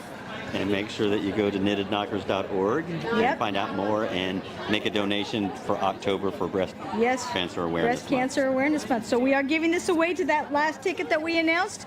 Rosalind, do you still have that ticket in hand? All right. Ticket number is 8827. It's posted on Instagram. Posted on Instagram. So if you look on Instagram, this last post is for this particular item, and that's our 15 minutes. We'll wait, and then we'll go again. All right. Thank you. Thank you. Thank you, Beth. So much. Lovely woman. You know that knitted knockers, the way they've made them. Come talk. God, no. Yes. And I'm not very formidable. No. You know more about this than I did. Okay, so you know about these. I do. I have a knitting group called Hell's Knittin', and we started, like Hell's Kitchen. Yeah. And we started, one of my group members has started knitting them, and this is why I know about it. But the reason they do it knitted is they don't get lumpy, and so the prosthetic, it helps be lighter, and for people with the prosthetics, it makes it easier. And they're soft materials. Yes, and it's very, yes. Yes, and as people do like partial replacement, sometimes you can't put anything against it because of the scars is healing, and so it allows you to stuff or unstuff as you will, right? Right. And yet feel very pretty with it. Yes, and the organic cotton is also a fiber that is easier to deal with heat and sweat and changes in your body. Yep, and this is a nonprofit organization, so people knit and they send them out, and then they go through the hospitals. I believe the hospitals give them to their patients, the oncology departments and things like that. So that's just a Knitted Knockers. That's just a lovely it's great. thing. I mean, you always see babies, preemie hats being made for babies that are in NICUs and things like that. But I'm glad we're venturing out into another aspect of it for other people that need them. I mean, we do chemo cats too, you know. So my we mom did had those baby, too, but, right. but this would have changed the game because you would've. feel so ugly and they're sweaty and nasty and gross, and this just makes you feel pretty. And they have them in all kinds of colors and shapes and sizes, and they're pretty wild, aren't they? They are, and the aerial, like, I don't know how personal. Everybody close your ears. No. It's they even design them so they look very realistic, shall we say, which is awesome. And you can pick whichever skin tone you want. Yes, Isn't that exactly. fantastic? I love it. I love it. So we're going to have Barbara, I hope, next year here at Rhinebeck.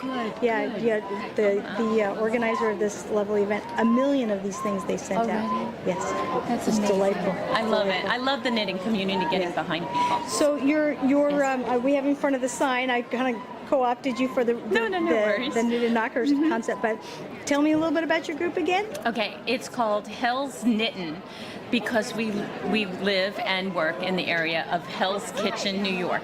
So we meet every Tuesday in the afternoon and knit at a lovely bakery called Sullivan's Bakery. We took over since COVID, when nobody was coming out to restaurants, so we helped support them during middle. And so we had all these people, like, he was so thankful because, you know, all of a sudden when you have 20 some odd people walk into your store and sit down and order drinks and pizza or bread or whatever, and then sit and knit for 2 hours, it makes it look like the economy is flourishing in that space. And it's a peaceful bunch too, right? It is. It is. And well, then on the wild side, for people who work during the day, we do a knit and sip we do a knit and sip on Thursday nights. And so we go to various well-lit bars so that we could still knit. Although a lot of knitting doesn't necessarily get done, but a lot of knitting really talking. What is the purpose? Is it the sweater or the right? Yeah. And so, but we like to work with things like knitting knockers. I mean, like other philanthropist activities, such as you know, the baby caps for preemies and things like that. That's just lovely. So do you take new members on, and how do they find you? You go to Facebook and you go to Hell's Knittin' with no G at the end. Knittin. Yeah, and you'll see it, and just say, I know it's a pain to answer the questions, but we've got so many bots out there nowadays. Please just tell me that you're like a human being and not somebody from the middle of Dubai trying to sell me something. So wonderful. Thank you so You're much, and welcome. thanks for chipping in. No worries. That was fantastic. Have a good day. Okay, so we're going to do our giveaway here. Okay. Thank you. I'll hang out again. Okay. And then I'm giving away cash prizes. I would love to. Okay. Thank you. See you. Okay.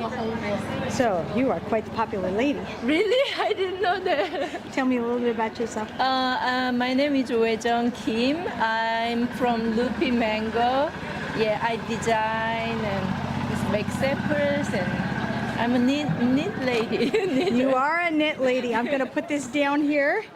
So I can chat with you. My niece is not here too, and she's rabid about things like this. Now, first of all, I want you to turn around for a minute.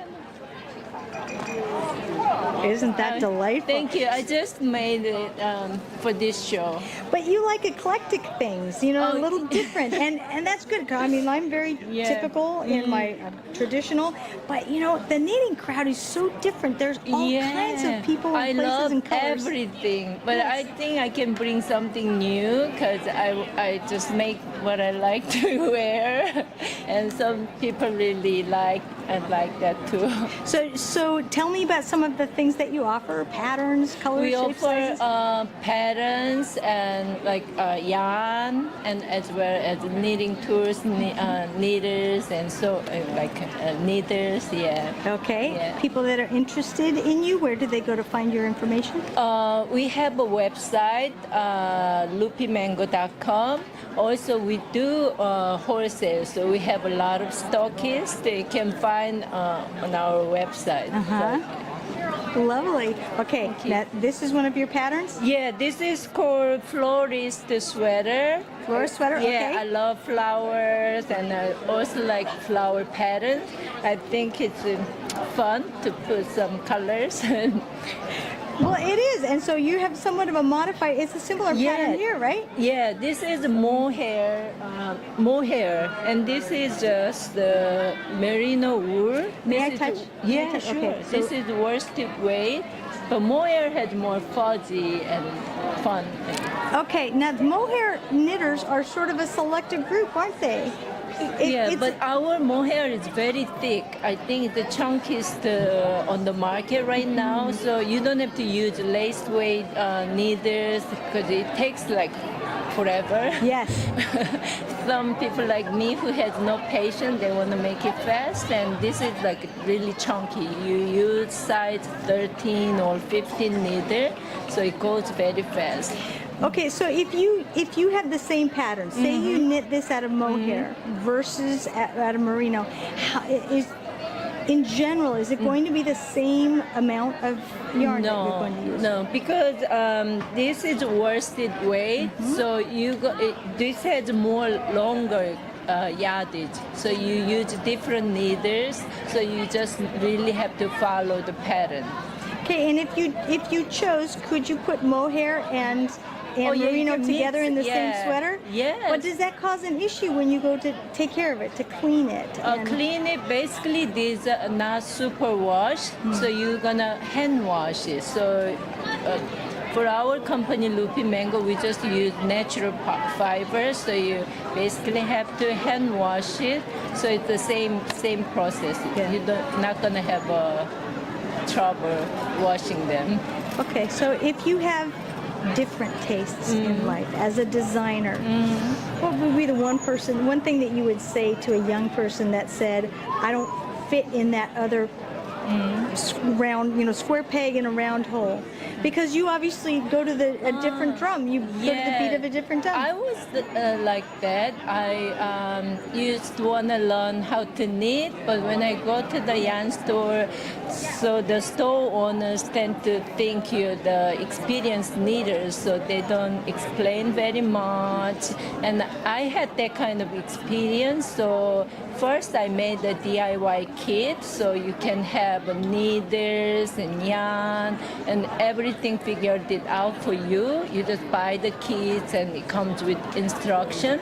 But these days there is a YouTube, a lot of tutorials, or if you just Google and go to YouTube, you can learn from these wonderful teachers out there. They teach you like from the beginning to end, step-by-step video tutorials. We have some video tutorials too, so you can learn from that. I think the world is wide open for you. Yes. And then you can be very creative. You don't have to follow other people's pattern. Once you learn the technique, you can just make it your own. Yeah, make it your own. Yeah. Everything is one of kind and original, and so thoughtful. It's a lovely thing. It's very interesting, isn't it? That the bigger the world got, the more individual we could be. More individual you can be, or you can very close to actually other people. You don't really meet them, but you can watch from. I like YouTube and people who lives in like Europe, Asia, all over the world. You feel like you know them because you have personal connection. Yes. You can watch them, and it's lovely, isn't it? Yes. Okay, so I'm going to ask you to repeat it again. People want to find you on social media or your website. We have YouTube, loopymango.com. Also, we have Instagram, Facebook. All right. We are very loopy, so it's called Loopy Mango. It has no meaning. Just. Well, it's lovely, and thank you for bringing difference to life. I can appreciate it. I'm not very different, but it's a really lovely thing. I don't know, but I'm very happy to hear that. No, it's delightful. Thank you so much. Thank you so much. All right. Do we? Okay, and can we get a quick picture? Yes. And then I'm gonna then the Make It With Wool ladies would like to do a social media. So I'm gonna have you get over and on each side of that. No. Yes, I do want both of you in it. Very hot, right? Today. I'm not taking this thing off. This is Ruby Wool sheep. Okay, you ready? Okay, look this way. Okay. Ladies, come on in. Okay,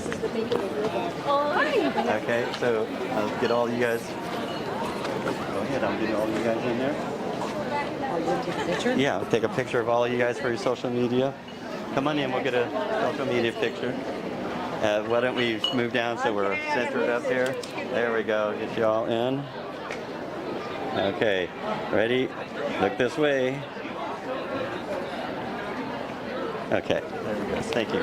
And then she wants to do a little interview with her. Okay.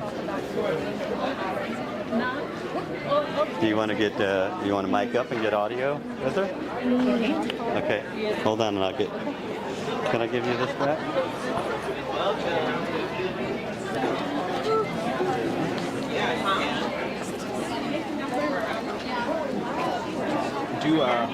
Do use that as a background. So like take your stand right here, so that way you get a little bit of. Here? Yeah. She's stand there? Yeah, where I'm at, like that. Right here? Oh, okay. Yeah, that. Yeah. That Thank you so much. Great. If that wasn't there, what did we just think?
When I started crochet, it was so much fun.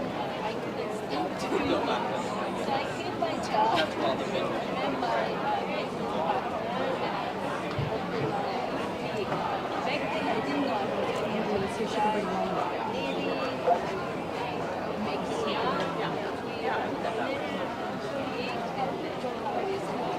And one thing led to another.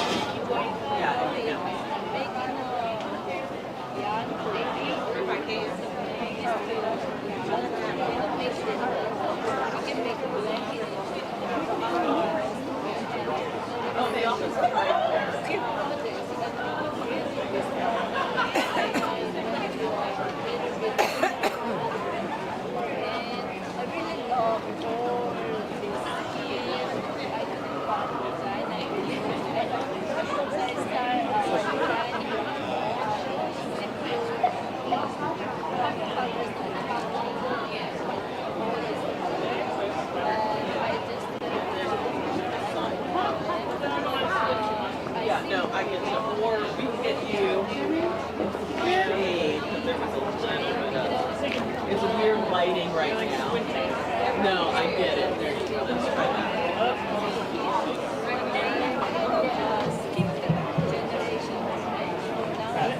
That look. Okay. And you can do the dark.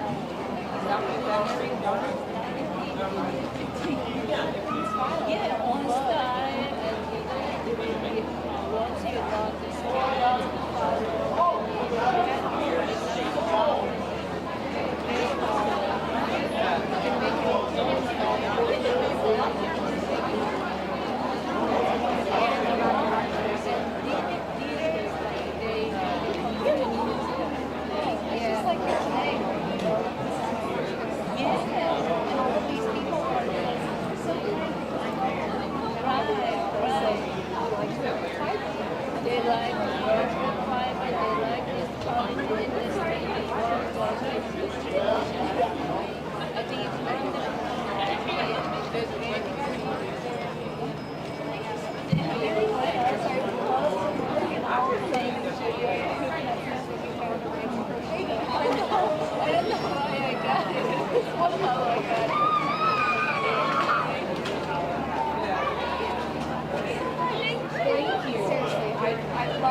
Oh, you're welcome.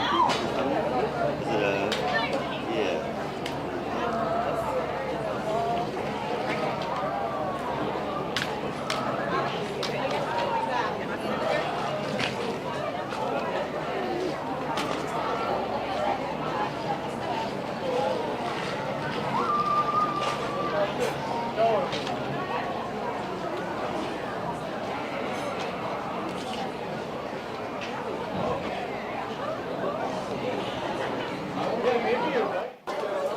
All set? Okay. Hi, I'm Erin Brott from Helder Herdwick Farm, and this is one of our Herdwick ewes. She is a crossbred. We're still breeding up Herdwick in the United States. There's no purebred yet. She is 78% Herdwick, and she's really wound up today. Her name is Astor. She's a 4-year-old ewe, and my daughter and I just came back from the Lake District in England, which is where Herdwick originate. And she's a little large for a purebred because I measured with a real one.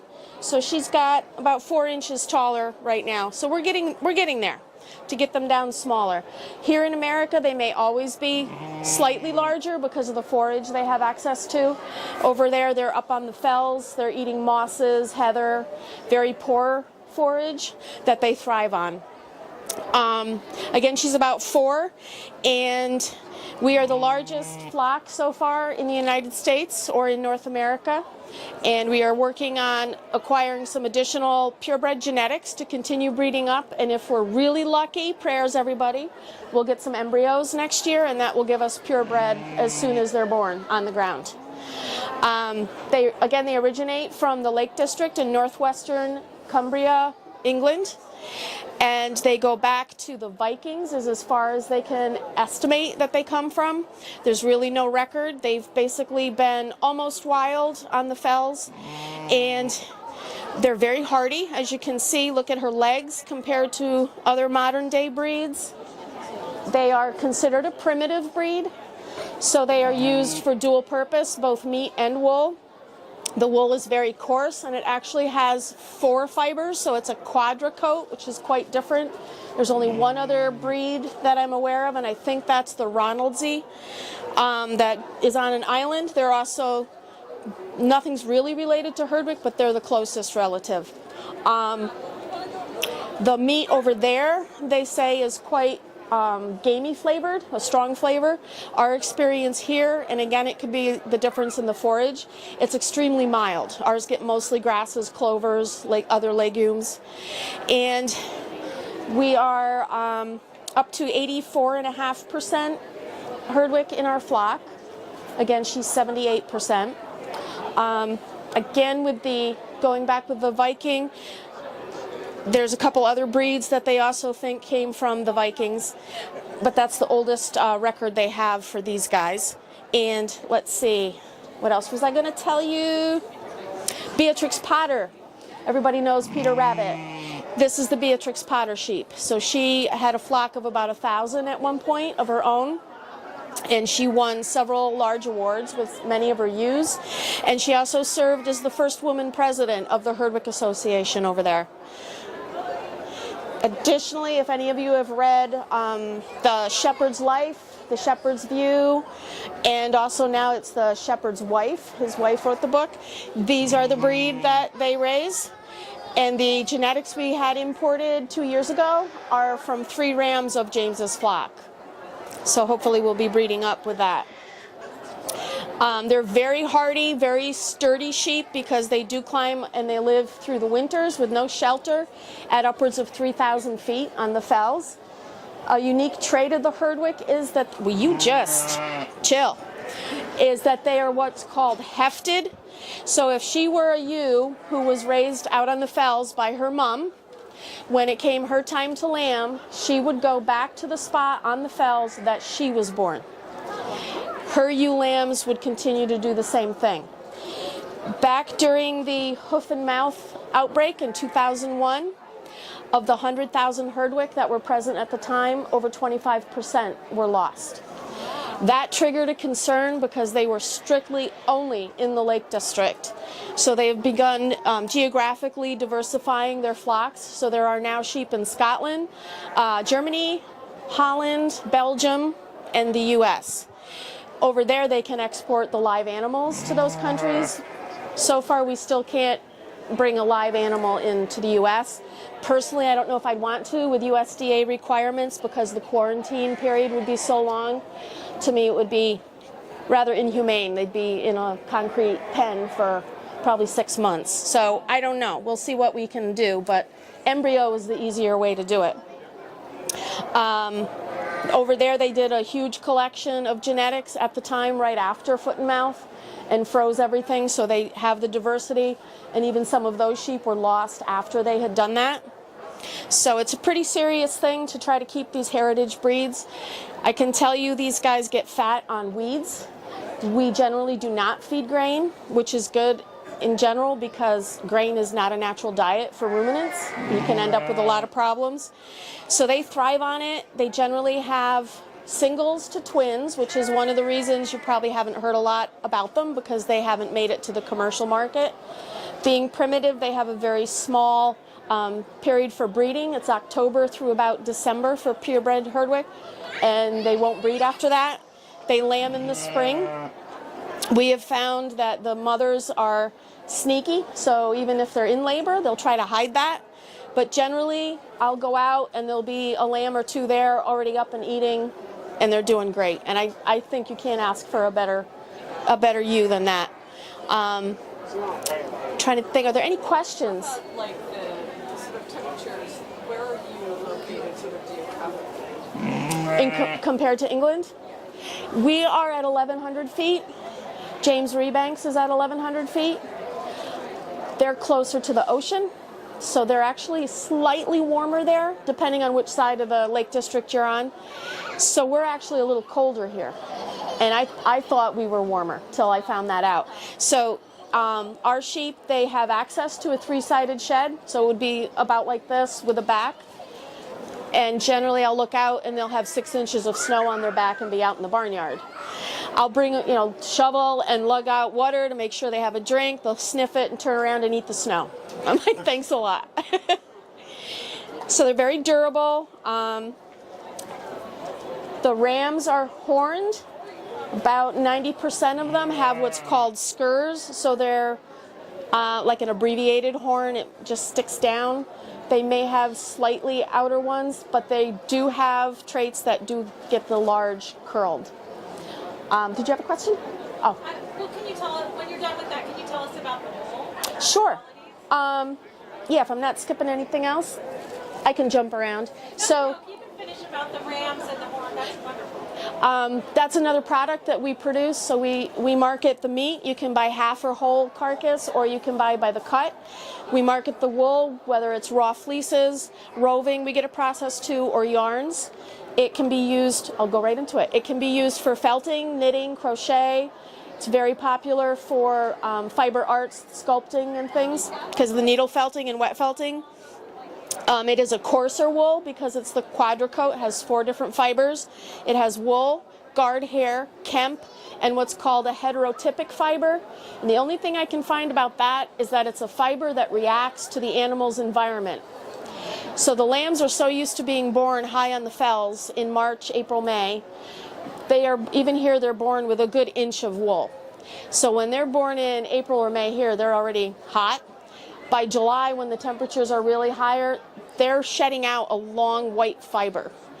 And I'm assuming that's the heterotypic fiber. By September, you can see them growing it back in. That's all I could find on that fiber, but Closest to their skin, or it gets long. You probably could pull some out on her. Yep. Yeah, you're fine. sorry. These warm temperatures are already affecting these sheep. You'll see them rubbing on their pen for 2 reasons. At home, we have them out on pasture in electronet, so they're not going to rub on that fence.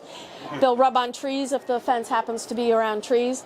But this warm temperature, their fleece is starting to release a little bit, and it makes them itchy.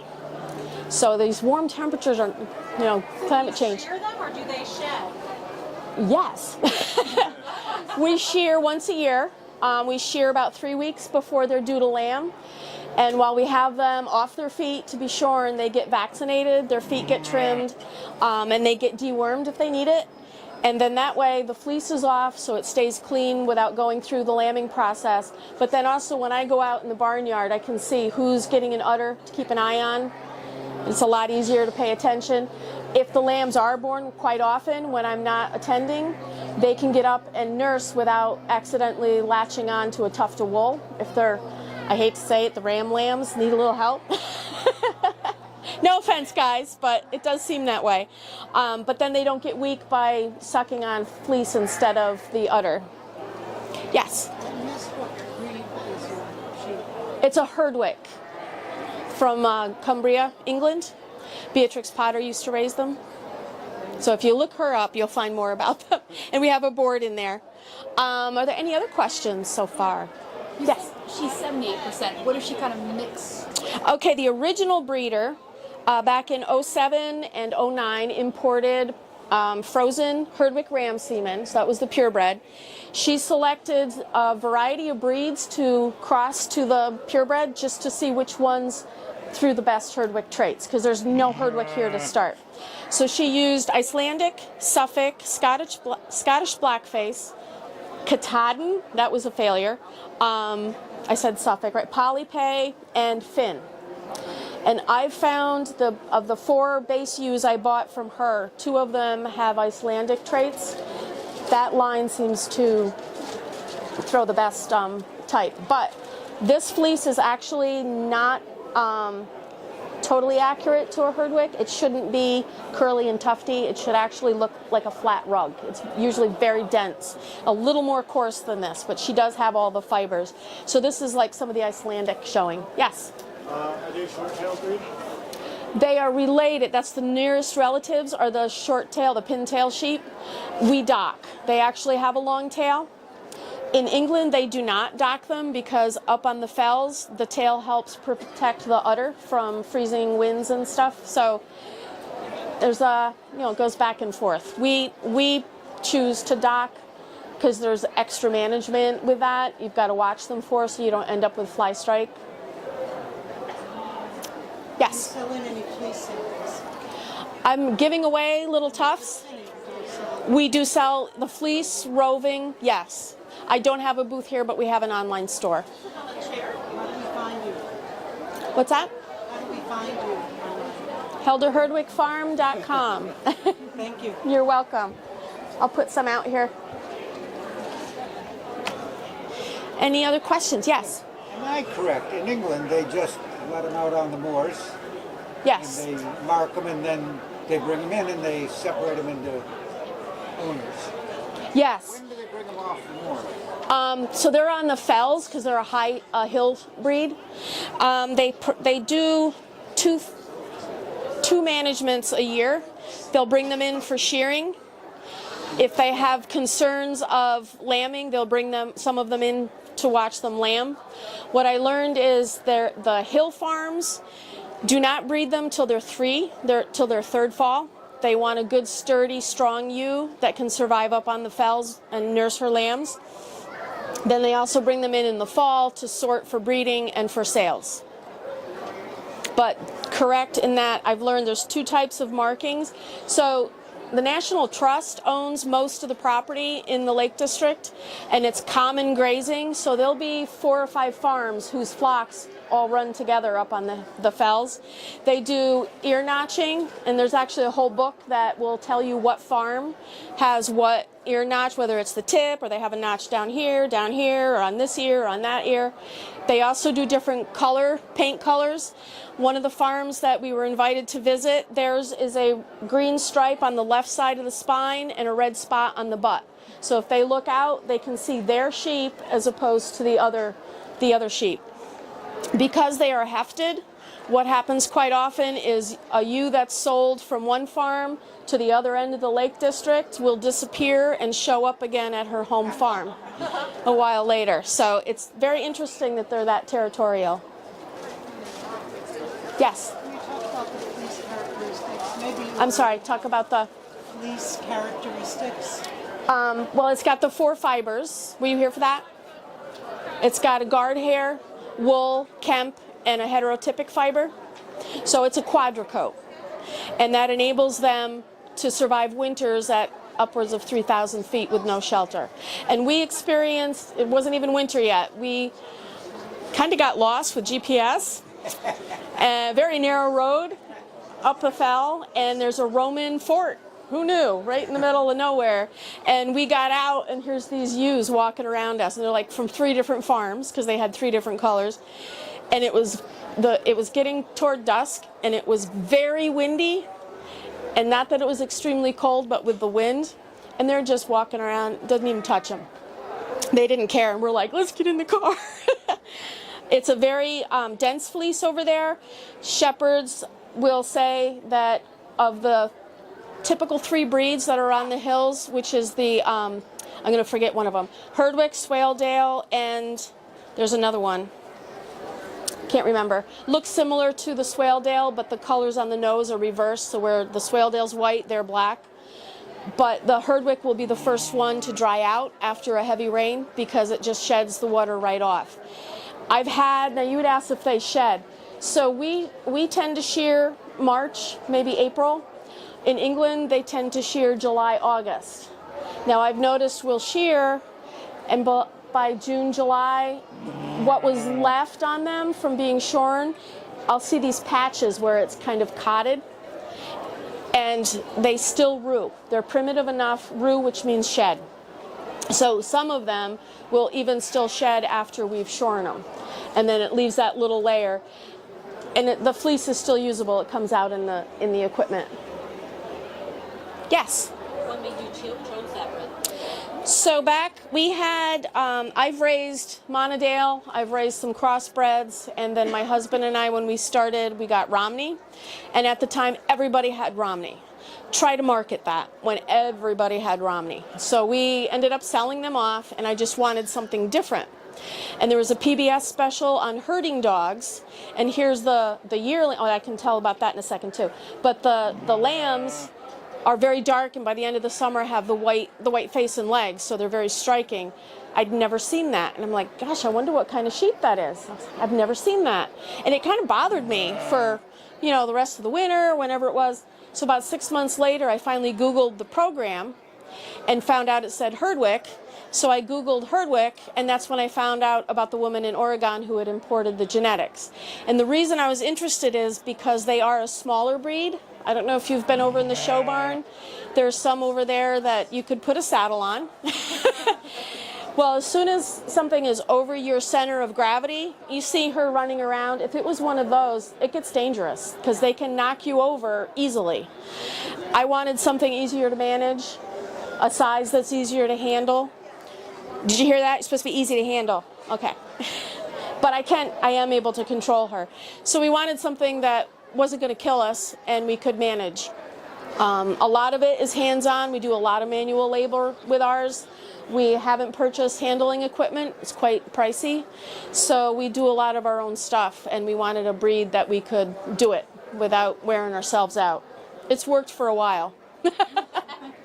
So again, on the fleeces, the lambs are born a solid black. They might have a little white on their ears. But by the end of the first summer, they have shed out to a frosty white on their face and on their legs, and that's a characteristic of Herdwick, and it's a very striking color. You tell them. So by the end of their first year, they've turned a little bit brown, and then their first shearing, when you take that fleece off, it's a dark gray. And then each year, they successively get a little bit lighter. So the lighter the animal, the older.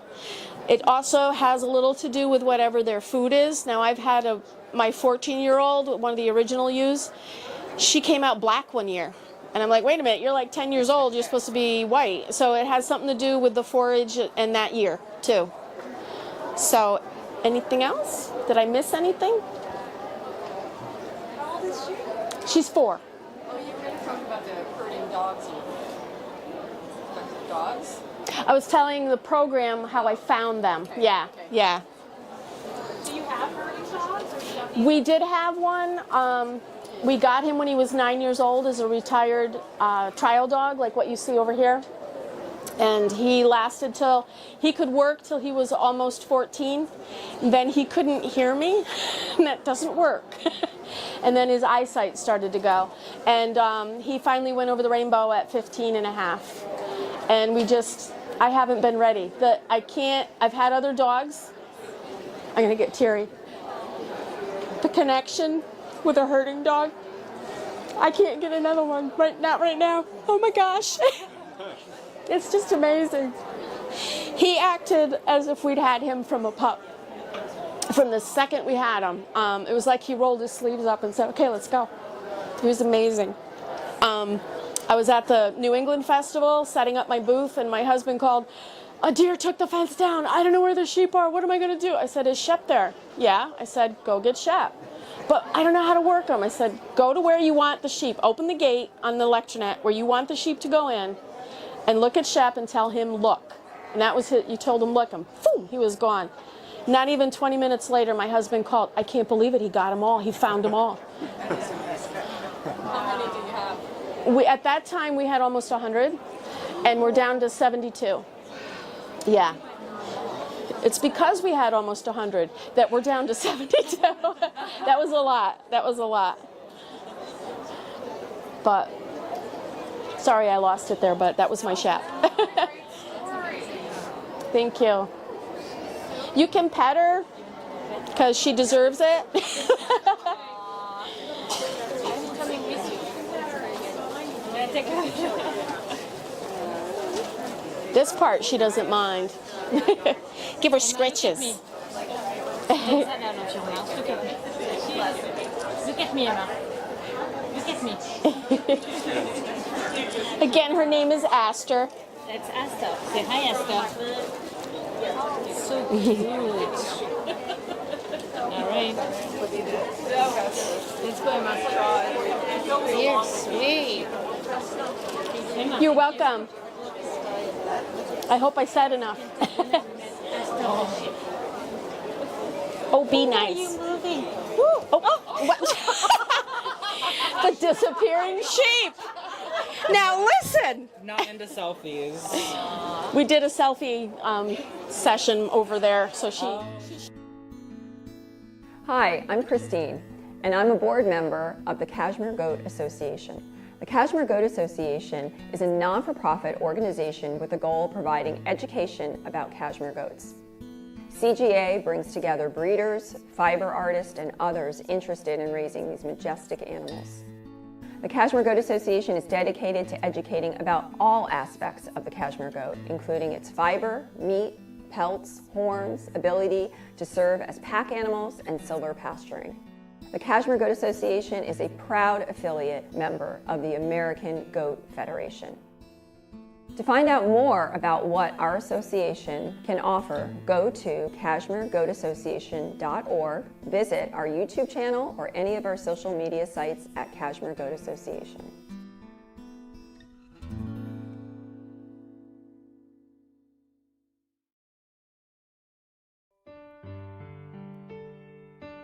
Clean Cashmere is growing the American cashmere industry by sourcing cashmere directly from our American farmers to create a natural, high-quality luxury fiber. By working directly with our cashmere herders, we created a beneficial relationship where we help farmers generate income from their herds while we get high-quality cashmere in return. This approach ensures our cashmere is traceable all the way to the deherring mill. We work to protect the planet through these partnerships and are committed to ethical and environmental standards, keeping a low carbon footprint, and all while enhancing American regenerative agricultural practices. 2 of our cashmere yarn lines are blended with other American-sourced farm fiber, creating a bespoke yarn. Visit us at cleancashmere.farm to learn more about our American fiber journey and the extraordinary luxury fibers we created. We are Clean Cashmere, growing the American cashmere industry one farm at a time.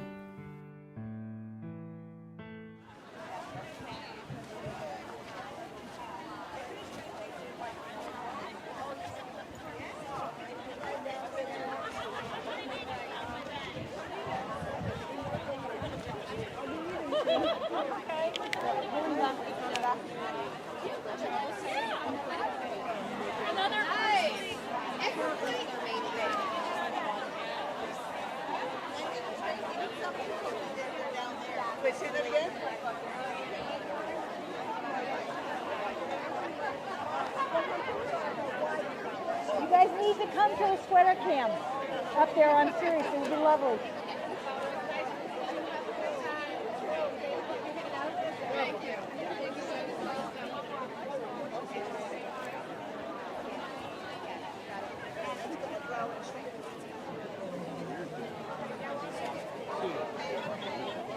Are you going to be in this with me?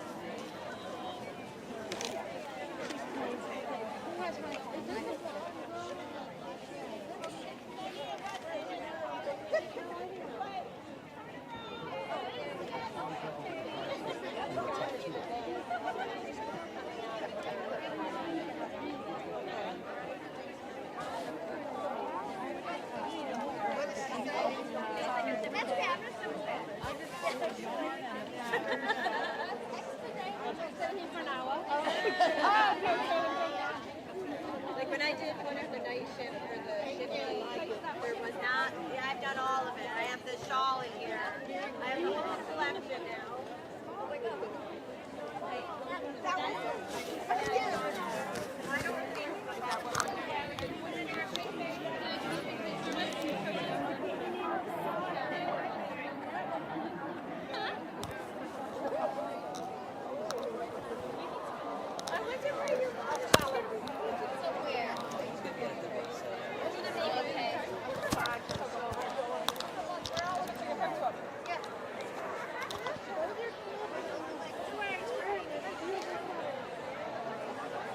We're going to do a group photo first. We're doing a group photo first, aren't we? We're all going to be down there. We need to get it from the bottom, don't we? We'll catch up with you. Okay. And we'll take this so we don't hear every single thing you say. Thanks.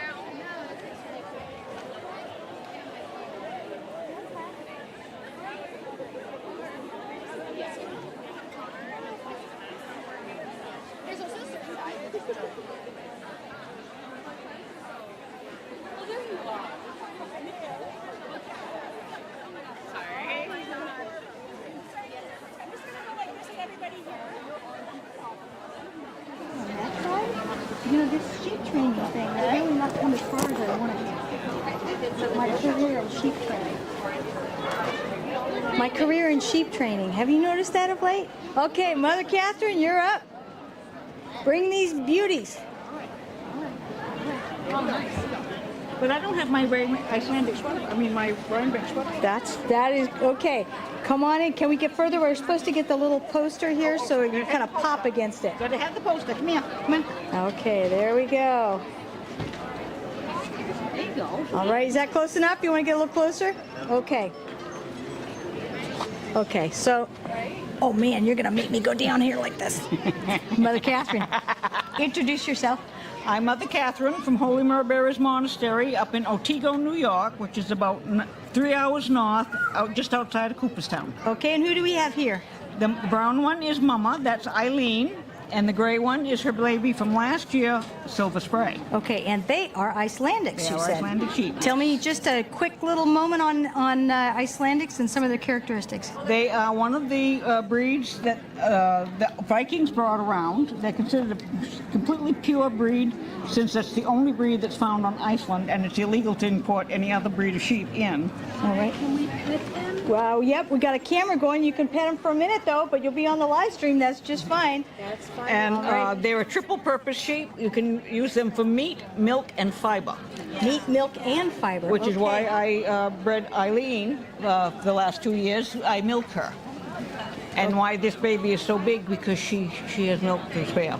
Okay, now sheep's milk is something that's a little different from cow's milk. And this is extremely rich. You can almost watch the baby. It's very high butter fat. When it makes a yogurt, it sits right up nice. There's no sloppiness to it. Goat milk yogurt, it just kind of runs everywhere. Okay, so now also in terms of the coat on these animals, the fleece. It's dual coated. There will be a more coarse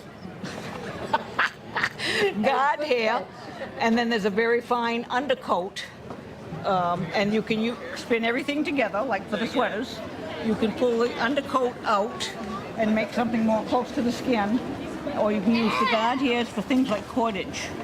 Okay, lovely. They also made the sails out of wool, which everybody thought was a myth because it would take on water and sink.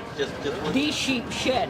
In a second. And if you take the shed wool, it has to close off and break. And that when they use that, the sails did not. Now, these sheep are obviously very popular too, because we got a bunch of people that want to come in here for the sweater camp. Tomorrow we'll be mobbed. We'll be mobbed. Well, come on in. Let's let a couple in. Ladies, ready for your moment? Close up, Mr. DeMille. Here they come. The good girls. Okay, so we have our Icelandics here. Come on in.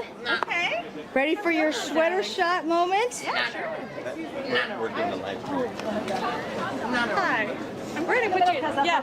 Okay, here we go. Okay, so first I'm going to ask you, with those, that's gorgeous. I know I keep looking. I'm looking at your chest. I'm looking at that cable net. Okay, We're used to it. Yes, I'm sure you are. Okay, so tell me who you are.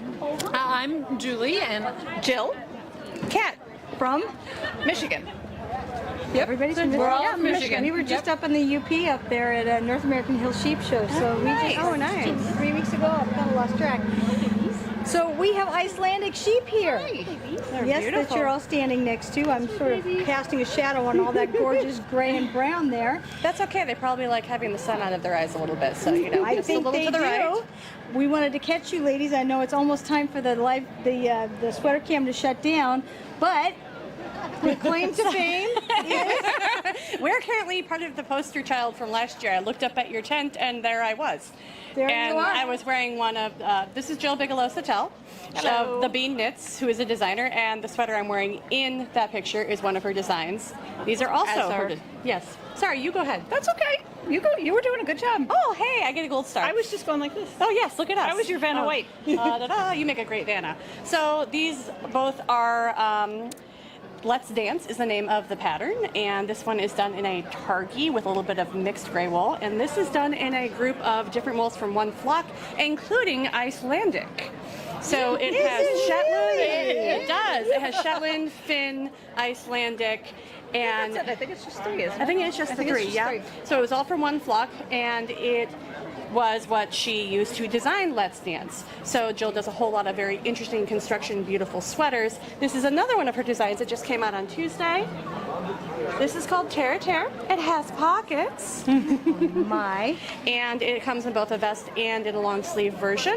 And I am a designer of color and yarns, so I dyed She this. made all the yarns. Yes, I do the yarns. Lovely. Okay, so now immediately meeting me, I'm going to go to the sheep. What would you say made you choose Icelandic for a combo? So I didn't actually. I worked with the farmer, and the shepherd had that flock, and that's what she wanted to put all together into one yarn. And the particular sheep that she had a very nice, soft, fluffy, amazing, beautiful, crisp yarn. Yeah. Yes. It's very serviceable too. So she wanted to make that yarn with all of those. It was a woolen spun, so it's a very light yarn that has a lot of air in it.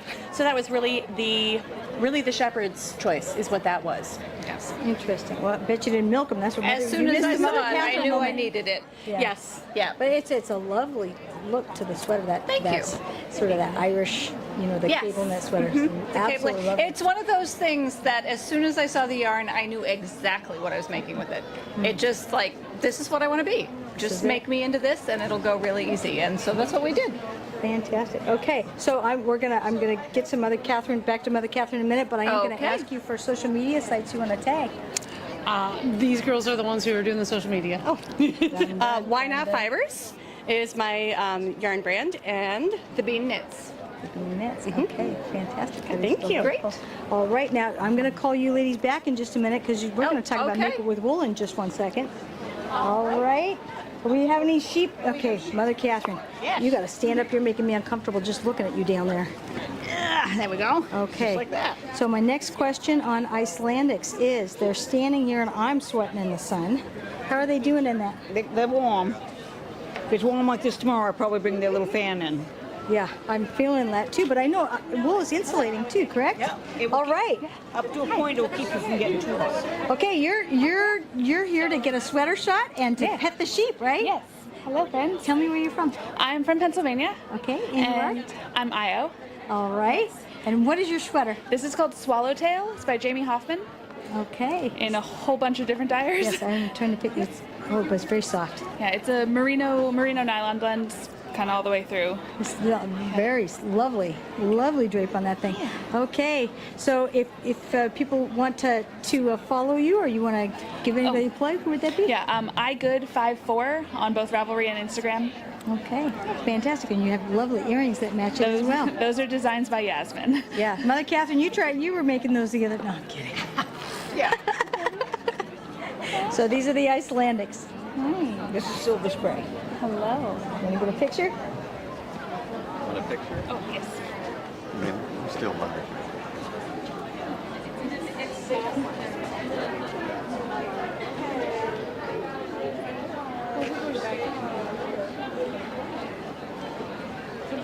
Why don't you bring the Make It With Wool girls back in? Thank you so much. Lovely. Okay, Mother Catherine, I'm going to make you stand here again just because, like, your great background scenery here with these guys. You willing to stand for one more minute? Okay, so we have a group that we found out about called Make It With Wool. Oh, yes, Make It With Wool. Yes, so hold on. I need you ladies to come on over here. Okay, girl, don't be shy. Now, there we are live, so there's awesome. the live stream right there. So we're all familiar with each other. Yep. I'm going to let you run from there. Wonderful. We can do that. So we're here with National Make It With Wool, and I've met you ladies, and we were kind of talking about how you were the designer of all three of these patterns, correct? Mm-hmm. And then, of course, today you have on some fibers that have come from sheep of this breed, which is awesome. But you've said you've worked with Make It With Wool a little bit, contestants in Wisconsin, correct? Mm-hmm. And could you tell us how you work with the contestants and what our contestants could get from you pattern-wise that they could use in the contest? Okay, certainly. You said that this year it is going to be a sweater rather than a full outfit. I've had people come through the booth and shown things that they have purchased last year and then brought back and worn the next year.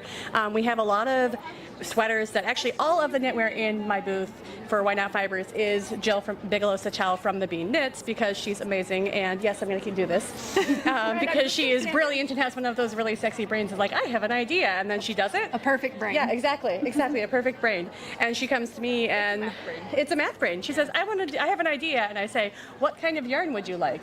And sometimes she'll say, well, what if we did this? And that's actually what happened with this yarn. Okay. So it is not the Icelandic. This is actually a 50% mohair, 50% Corriedale blend from two farms, one in Michigan, one in Wisconsin, and then it was spun at a small one-lady mill in Wolverine, Michigan, called Windy Acres Fiber Mill. Neat. And Jill said, hey, what if we had a heathered version? So this is the undyed. We did some that had dyed mohair and undyed Corriedale, put those together. So like I said, very, very cool brain. And so we have lots of sweater patterns, pullovers. This one is a sweater vest that also has a long sleeve version. So there are options. If it's like, okay, I have this much yarn or I have this much time, there are larger and smaller projects you can do that are still a sweater. Pullovers, cardies, crop tops, all kinds of things. So we have all kinds of yarn, all kinds of patterns, and also pattern support. So wonderful. Yeah. Well, we love that you guys know about Make It With Wool, and hopefully we can get contestants to understand those awesome things that you have out there to offer them, and that they can have them in the contest as well. Nice. Did I miss anything? So. Oh, that'd be great. They like to let me talk because I do it a lot. Well, you're very good at it. Maybe I just don't give them the option. There's that too. Wonderful. Thank you all. Thank you very much. Great. Thank you. I love these little guys. You have a raptured Aussie. It's my mom and daughter. Oh, wonderful. They're wonderful. They're so cute. So docile. Yeah, right now they're docile. Thank you so much, Megan. Thank you guys. Have a good day. Thanks. Is that kind of hard?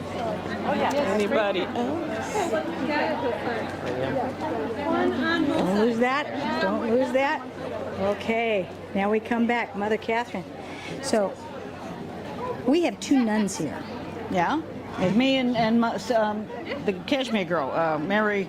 Sister Mary Elizabeth? Yes, Mary Elizabeth. But it's kind of interesting because you very definitely are as self-sufficient as you could possibly be, and you have how many sheep? I have about 50. 50 sheep. Because they actually got their start in Kashmir, so we gave them a small flock. Did you? Yes, we did. Okay, so we have been up to your farm, and we have seen your Icelandics and Shetlands. One Shetland, baby doll, churro. Yes. Romney. Lots of Romney. Yeah. Yep. And you also have some goats up there. Yes. We're getting smaller by the moment, but yes, we have 3 rescues right now. I finally got a Nubian. I've been wanting a Nubian puppy. And I have a Kashmir. Sounds getting a little racy here, isn't it? And and another Nubian cross. And we have one. I just sold a bunch of Sanans, and we have one 11-year-old Sanan left. I wanted them to be, if something happened to me, they would be in a place where they'd be taken care of. So I sold 5 of them. How long are you going to keep doing this? Well, as long as God gives me strength and breath. I knew that would be the answer. Because I've been really sick the last year and a half. So sometimes I was just oozing out to the barn and back. But that was my therapy. That was my relaxation. No, come on in. We're on the live stream. Mother Catherine and I are having a moment. Come in and show off your sweater. We're actually trying to. Are they Icelandics? They are Icelandics. Are you familiar with them? I'm spinning Icelandic right now. Okay, so ladies, I need you to stand back here and introduce yourselves for our live stream. Okay. Yes. So what do you need from me? So we're talking to, because you know Icelandics and we happen to have them here. This is our live stream here for Rhinebeck, and okay. You know, not everybody can talk Icelandics, right? In terms of fiber. I'm Nancy Clarkson. I spin and weave, and Icelandic. It's a 2-coated. I know the fiber is 2 coats, and I'm spinning it now. I'm spinning a gray one. And what do you like about it? It's a nice sturdy fiber. It's not that soft, but it's not scratchy either. Yeah, it's not scratchy. I mean, because I've done a ton of it up, and it's really nice. I love the resting their head on each other. And they're just cute as a button. So when you go for when you go for your fibers, do you have places where you can just regularly go for some of the breeds that you know are just a little different from the norm? Here? Yes. Is it? Yeah, because you get all your different, I mean, a lot of shops it's just all merino or blue-faced Leicester. Yeah, but this is kind of interesting because we have a producer and we have people that use it, and it's a rather unusual breed, right? Yeah, I guess so. I mean, I've seen more and more of it lately. Which is a kind of lovely thing, isn't it? But they're lovely sheep. All right, now patterns. I took motifs off of a sweater and then I knit it into another sweater. Showing off. And she spun it too. She showed it. Did you? And this is Finn. May I? Yeah. Okay, I have to be polite. Okay, I'm a knitter. I've not gotten into any of the 5 other arts, much as she's been trying to get me to. I've been admiring. I saw you pass before, and I admired. This is just lovely. Oh, look at that. I mean, that is. So it's a pattern from Raven Knits Designs, the Gross Morn Capelet. That is delightful. And what is the fiber? It's a Harrisville Heritage. That is just absolutely. It's a good hard-working yarn that you can beat up. It doesn't look hard-working. But it really doesn't. It really is. I've had it now for a couple of years. It just keeps getting softer. So this looks incredibly difficult to do. How long did it take you to do that? I don't remember. No. Probably about 2 months, working on it off and on. Okay, and then this is the. Like they're telling us it's almost time to leave. They're going to kick us out. But there are some people in knitting that want the pin, and there are some that have buttons. What is it that you love about a pin? This does not have any particular type of closure. So if I want it to stay up, I have to pin it because it doesn't hang. But does that make it easier? Is it kind of nice because you get to put it where you want to put it? And no? I've never thought about it. I'm going to go find somebody tomorrow and do it. Well, ladies, I can't tell you how much I appreciate you stopping by. That's just perfect. By the way, what I know about Icelandic is Ruby if I Wilson. find Icelandic fleece, I point her to it. I know that's what I know. No, this is Ruby Walsh. She gave it to me last year. Oh, and, wow. And That's sweet. It was. I almost cried when she did it because it was such a huge thing to me. And I don't. And I. You know, I'm not as familiar with the knitting world as possible. I just thought she was just such a lovely person. She's here again, so she's just a lovely, lovely person. She took it off and gave it to me. It was just. Okay, have fun. Delightful. Okay, we got to go find a friend who's Go find a friend. Thank you. That was perfect. Icelandics. How's that? How you great go. is that? Okay. All right. So I know these guys have to get back, and it's 4:30, and we're closing it. Oh, we got one more. You want to get in with the sheep? Sure. All right. Sure. Want to get a picture? Yes. All right. I'll stand out of the way first.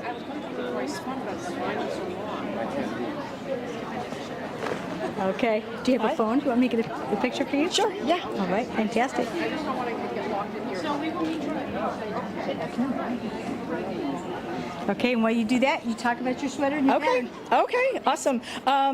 So this is a vintage-inspired sweater pattern, and is my design. And it's inspired by a 1947 vintage pattern called Happy Flowers, I think it was called. And so, but vintage patterns are only written for like one tiny size. So I sized it for me and then graded it and wrote the design, and it's available on Ravelry. My name's Heather Storda.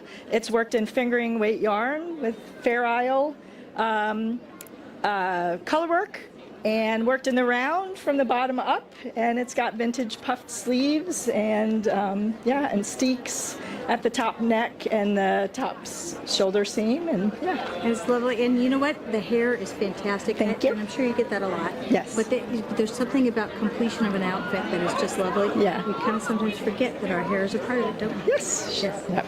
Yep. It's lovely. Okay, so did you promote everybody you want to promote? Yes, Did you talk sure. about your social media sites? Oh yes. So all my social media handles are my name, Heather Storda, STORTA. I have a YouTube channel, and yeah, you just search my name, you'll find me, and yeah. Lovely. Thank you for coming by. Thank you. It was absolutely lovely. Okay, Mother Catherine, I think we can give them the night off, I think. Okay. Okay, thank you so much for being with us on the live stream. Thank you. Now we'll go get them each a box of raisins from Synergy. Is that really? Yeah, raisins? That would be lovely. Anything sweet. Fantastic. Okay, off we go. All right. Ready? All right, back. Over here? Yeah, we over here? Good girls. Thank you, Mother Catherine. Yeah, thank you. Unless it's with your mother.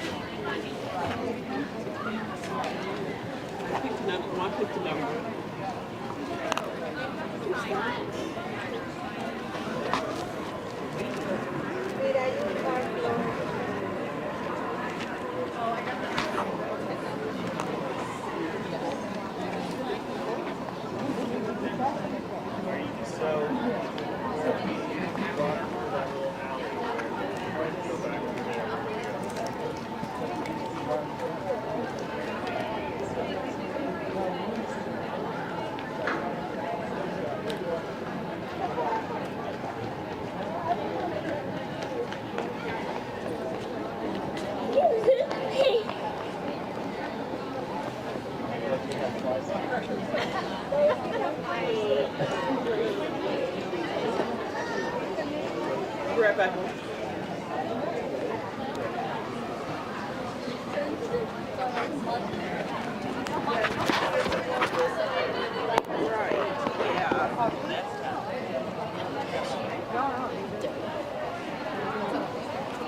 Okay, we have to take a selfie in front of us and say abandon this. I don't have a sweater. Titties. Titties count. Titties count? Yes. That's exactly what I'm going to do.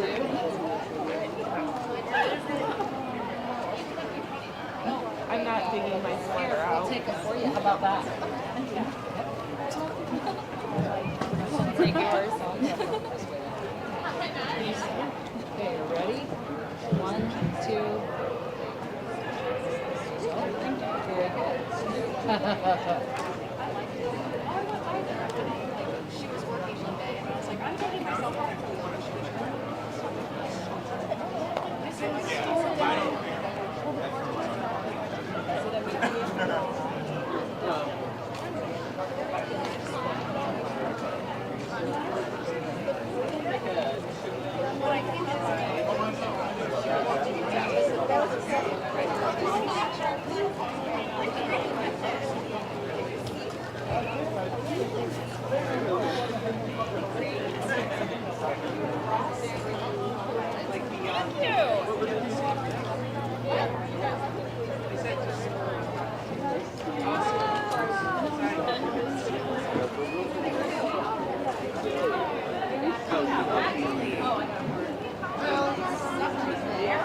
Send me a text. Nice helping. Thanks. Bye. Thank you.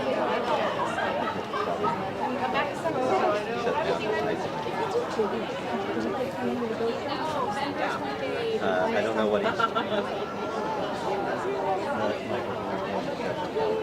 Oscar. But I'm saying, let me talk to Sam and then we'll see about this.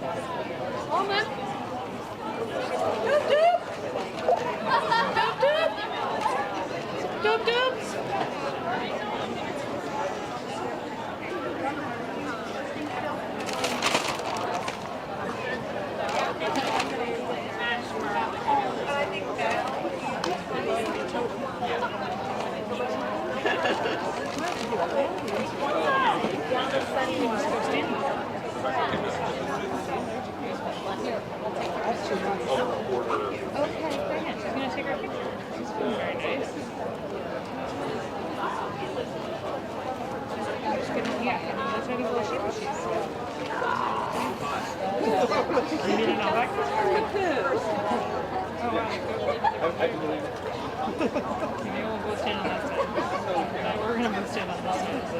Will the sheep be proof?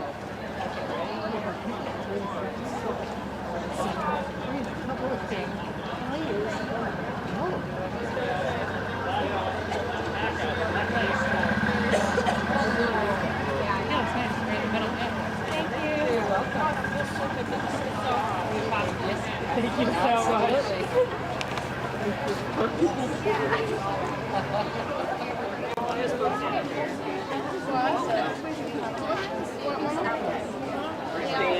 Stand on the base of that. I see.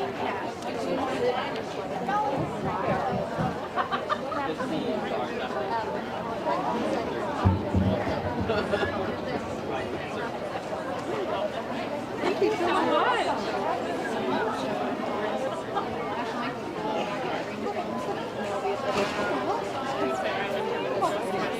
Yes, one. Yep. All right, babies. We'll do it over here.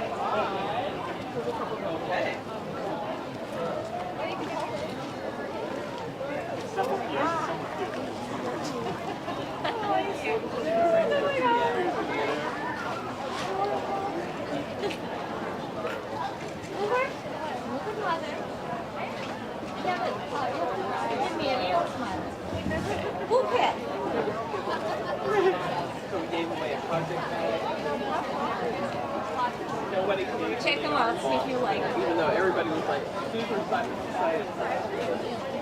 Yeah. Aw, that's cute. Shall we? Oh, that's so hot. I know, I was going to say, touch it with your lips Do if you you're want there. this one? I actually don't. Here, it's yours, because I had a little, and then he's allergic to apple. Oh, no. Absolutely. You're super educated. Yes, no, I think about my other jobs. Yeah. Do you know anything about the people who were here at the livestock auction? They are gone. We're here to pick up our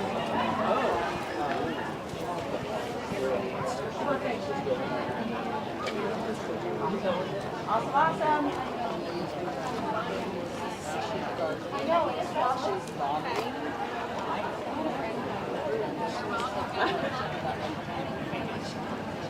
I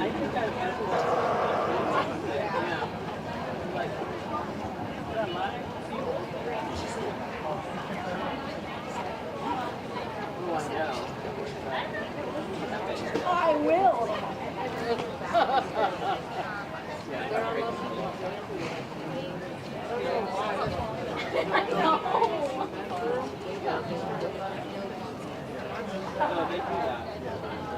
That's why I want to like sell the opportunity.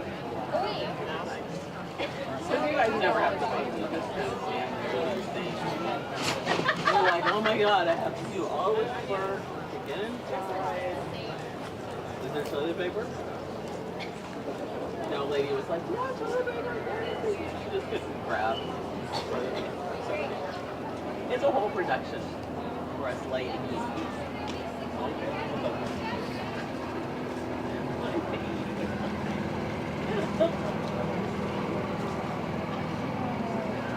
I did that one.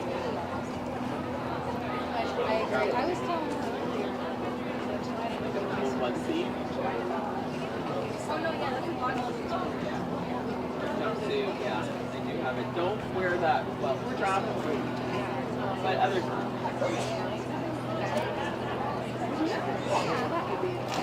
Yeah.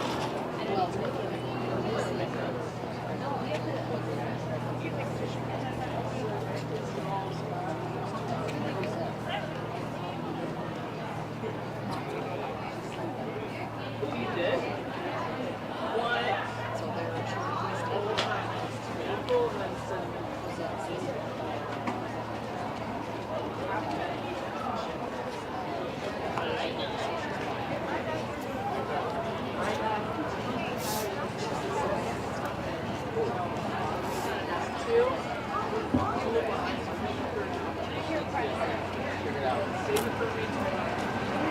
We played. Mouse made it. I was sleepwalking.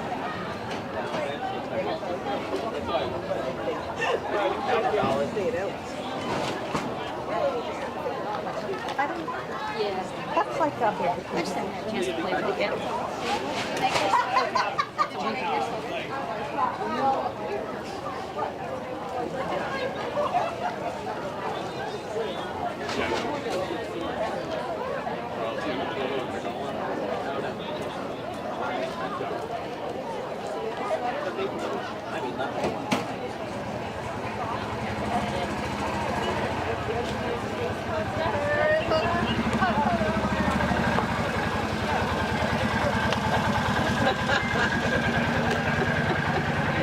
Watch out for this guy.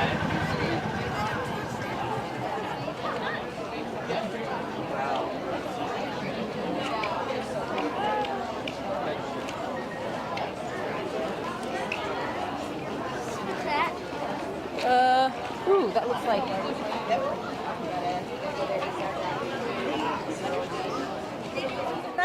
Can I talk shop with anybody for a minute? We're doing the live stream, and we want to just grab a minute. Anybody want to talk about your sweater? Oh, yes. Well, I didn't make it. Well, actually, she's a very interesting. So. Oh God. I will say we're from North Carolina. Yes. And our yarn festival, SAF, the Southeast Animal Fiber Fair, was this weekend. Yes. No, Still? it was canceled. It got canceled because of the flood. Okay. It was in Asheville, but last minute we decided to come, and Sarah here did this sweater in 10 days. Did you really? Wow. Phenomenal. Now, I understand that North Carolina got really hit and you lost a mill. Is that right? Or a good chunk of a mill down there, I think. Yeah. Asheville was like, Asheville, Black Mountain, all those areas were pretty hard hit. So Yeah. So it takes a lot of recovery. Well, thank you so much. Do you have social media sites? I mean, not worth following. So Not okay. worth following. Yeah, well, if you can knit this lovely thing. Oh yeah, I knit this in 4 days prior to coming, so I guess that's something. But yeah. Well, there's delightful. I love those colors, by the way. Beautiful. Thank you for speaking with us. Thanks. Okay, more victims. More victims? All right. We're doing the live stream here. Would you like to introduce yourself? Would you like to introduce yourself? Yes, she would. My mom's Susie, and I'm Mary. Mom Susie, there is so much noise around here. I can even hear myself. My husband probably loves that. But so introduce, where are you from? Well, I'm from San Francisco. Wow, long way away. Denver. Yeah. San Diego. Oh, nice. Yes. Yeah. Yes. Did you go to Lambtown this year? No, I've never. This is my first yarn fiber festival. Oh my! Well, you're starting with the biggie. I know. Yes. We wanted to do it for a few years, so Yes. we decided to just make a trip. Yeah, it's a bucket list thing, isn't it? Yeah. It's lovely. Well, you're starting at the top. Look at this. Tell me about your pattern, even though I kind of know that one by now. Dear Andrea Mowry. All right. Great sweater, the Rhinebeck sweater of 2024. Oh my. Okay, well they're just delightful, and you got to pick some really lovely colors. Well, you're not exactly the same colors, but boy, do they go beautifully together, don't they? Yes. Lovely. We kind of planned it a little bit that way. So we were going to make the same sweater, obviously, and then pick for a little bit color palette. Well, they are absolutely lovely. Thank you for coming all the way from the wilds of California. Yes, right there with you. It's much better sweater weather back here, isn't it? Totally. That's I why I know. made short sleeves. I know, right there with you, right there with you. Thank you both. And Yeah. Denver, we were just back there a couple months back. It's delightful. You can wear sweaters there. Thank you. That figures. You want to talk? Oh, good. You were doing the live stream. Hi. Yes. Well, this is another bunch. You're looking slightly familiar. Yeah. Would you like to introduce yourselves? My name's Leanne, and I'm here from New York. I'm Jenny, and I'm from Vermont. All right. And what have you knit here? So framed. We both knit the framed, and we did it together as a knit along because we did a retreat in August, and so that was our project to knit while we were doing it. And so And I use fainting goat fibers. Fainting goat. May I touch it? Yes. That fainting goat, really myotonics. Yes. Oh, okay. So now most people don't know about that. It is Yes. literally. They are. That's just the name of her business. It is actually merino. Oh. But superwashed. But Well, I've the actually name met the of fainting her- goats. So, Yes. you know. Yes. I watch them on I YouTube. also love fainting goats. Yes. And it happens to be my favorite yarn dyer. Okay. Well, I'm now I have to go find her and find out if she actually has any She's fainting not goats. here, but Yeah. Yes. Mine's She knit does- picks. She so. does not have fainting goats. No. Well, they are lovely nonetheless, and we are in that section of the hill, are we not? Yes. Okay. Well, thank you, ladies, for And here, speaking with this us. is for you. Why is it for me? Because it's my company, and I brought some bags to give out to people. So Enjoy. enjoy. I am a fuel. coffee girl. Oh, excellent. Well, enjoy. Yes. I hope you love it. Oh, this is So I'm gonna have to put that on the table up front.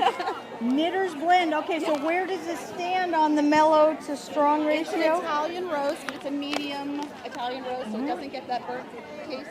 It's organic whole bean, and it's sustainably grown.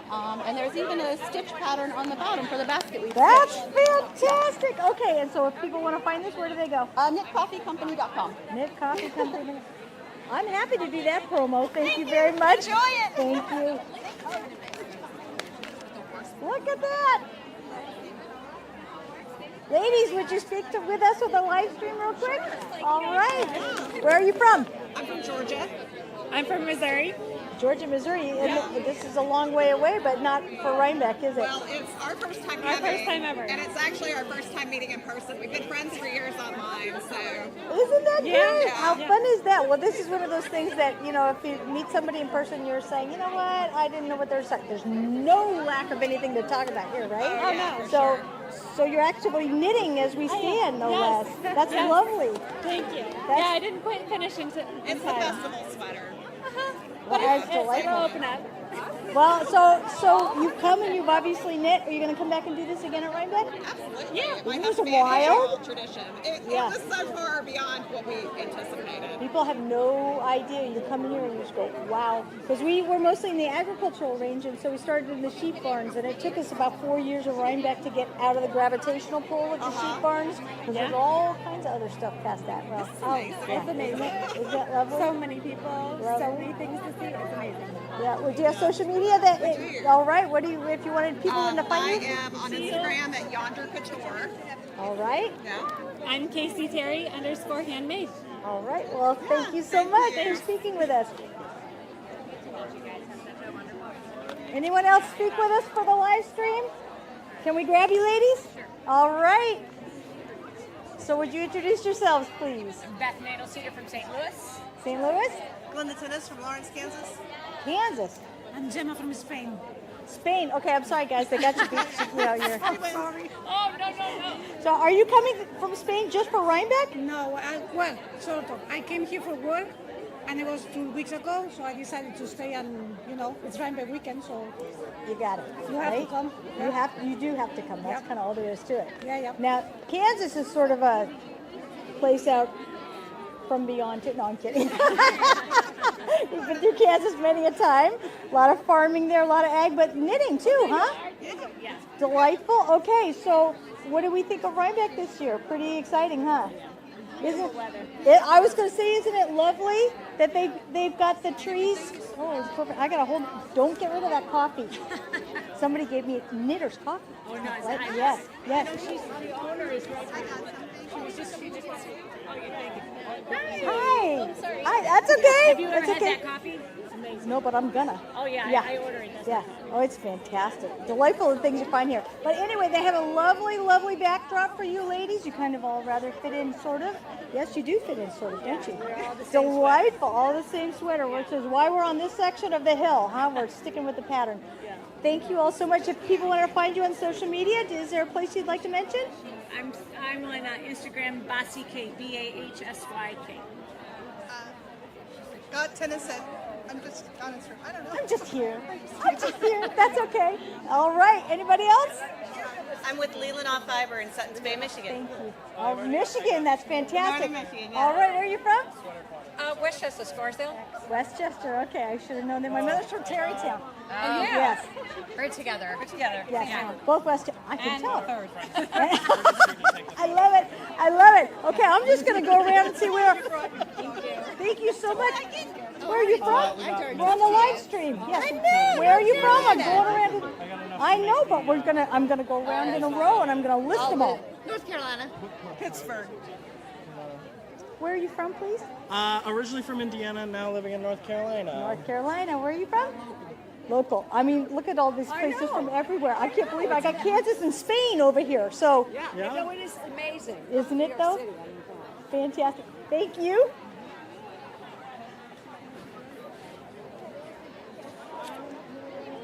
Come to the front. Let's go around and find some more.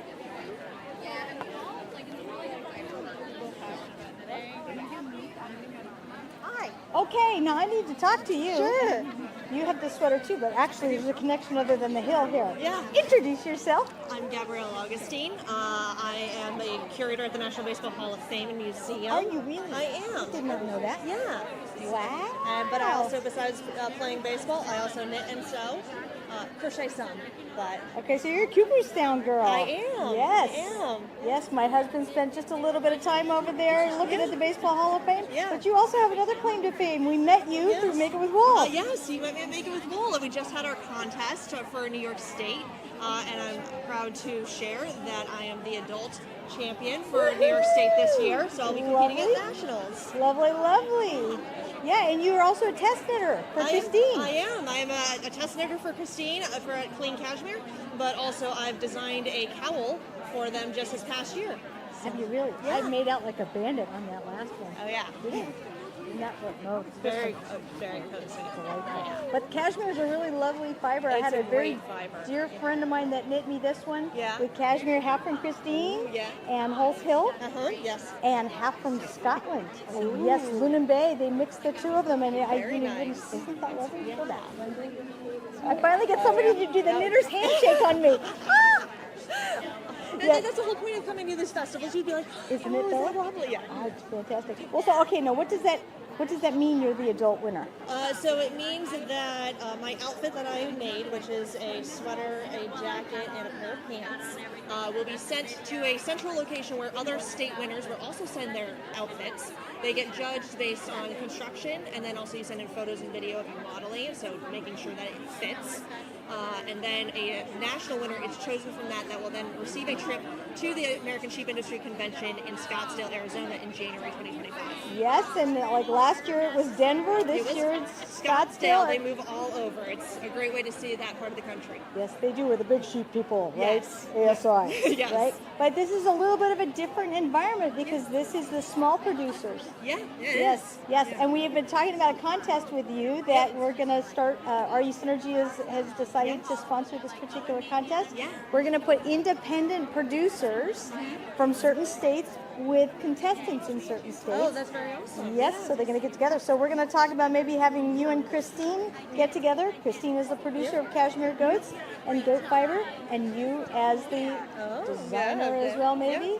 Has to have a story behind it. You have to say why this is important to you, but it's really lovely to connect producers and the people that use it. The people that use it. And local is fantastic in that way, isn't it? Absolutely. Fantastic. All right, well, people do they need to follow you? Do you have a I have an or- Instagram at GK Augustine.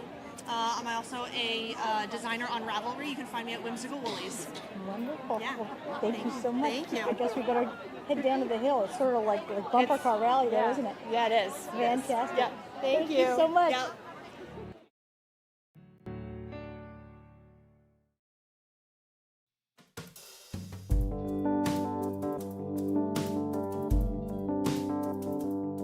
I'm Henry Clemis from Clemis & Clemis out here in California. Well, we have manufactured fiber arts products for over 50 years. I started when I was quite young, building spinning wheels and all the related items to go with that, the hand carders, the drum carders. And through the years, we've progressed and grown. And at this point, we're one of the longest surviving companies in this field. We also currently try to connect the ranchers with the spinners, and so we buy a lot of fleece. We take that fleece and clean it and pick it, repackage it, and ship it around the world so that someone from Florida gets a chance to try something coming out of Alaska, or somebody from California can have something from Maine, or even into Europe and down in New Zealand and Australia. We ship everywhere.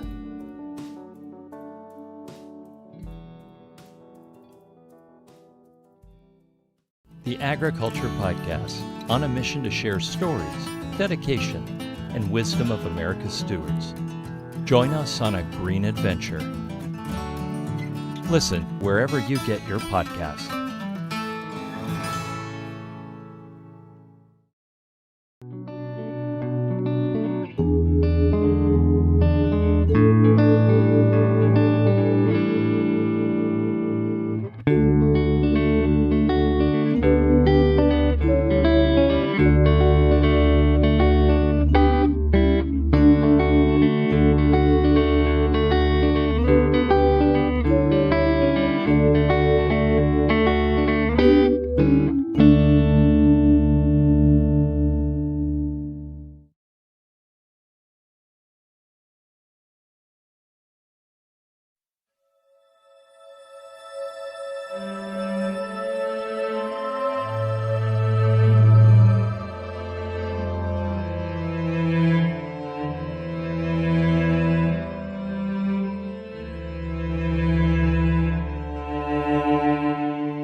In a sense, it's like having an artist with a palette of colors. You want all those colors available to you on your palette to paint a picture.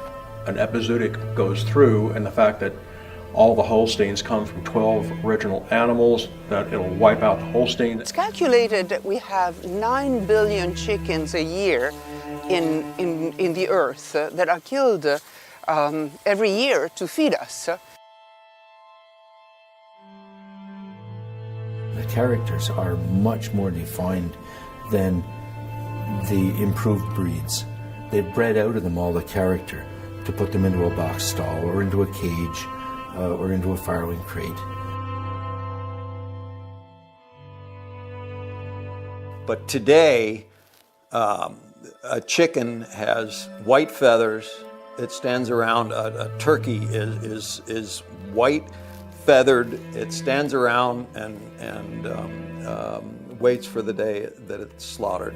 Regardless of the fact that you're either eating these animals or you're a vegetarian, biodiversity is important to everybody. Keeping that biodiversity amongst breeds that might be the salvation for some of these breeds is absolutely critical. Lose that, and you lose the one key tool to keeping everything going.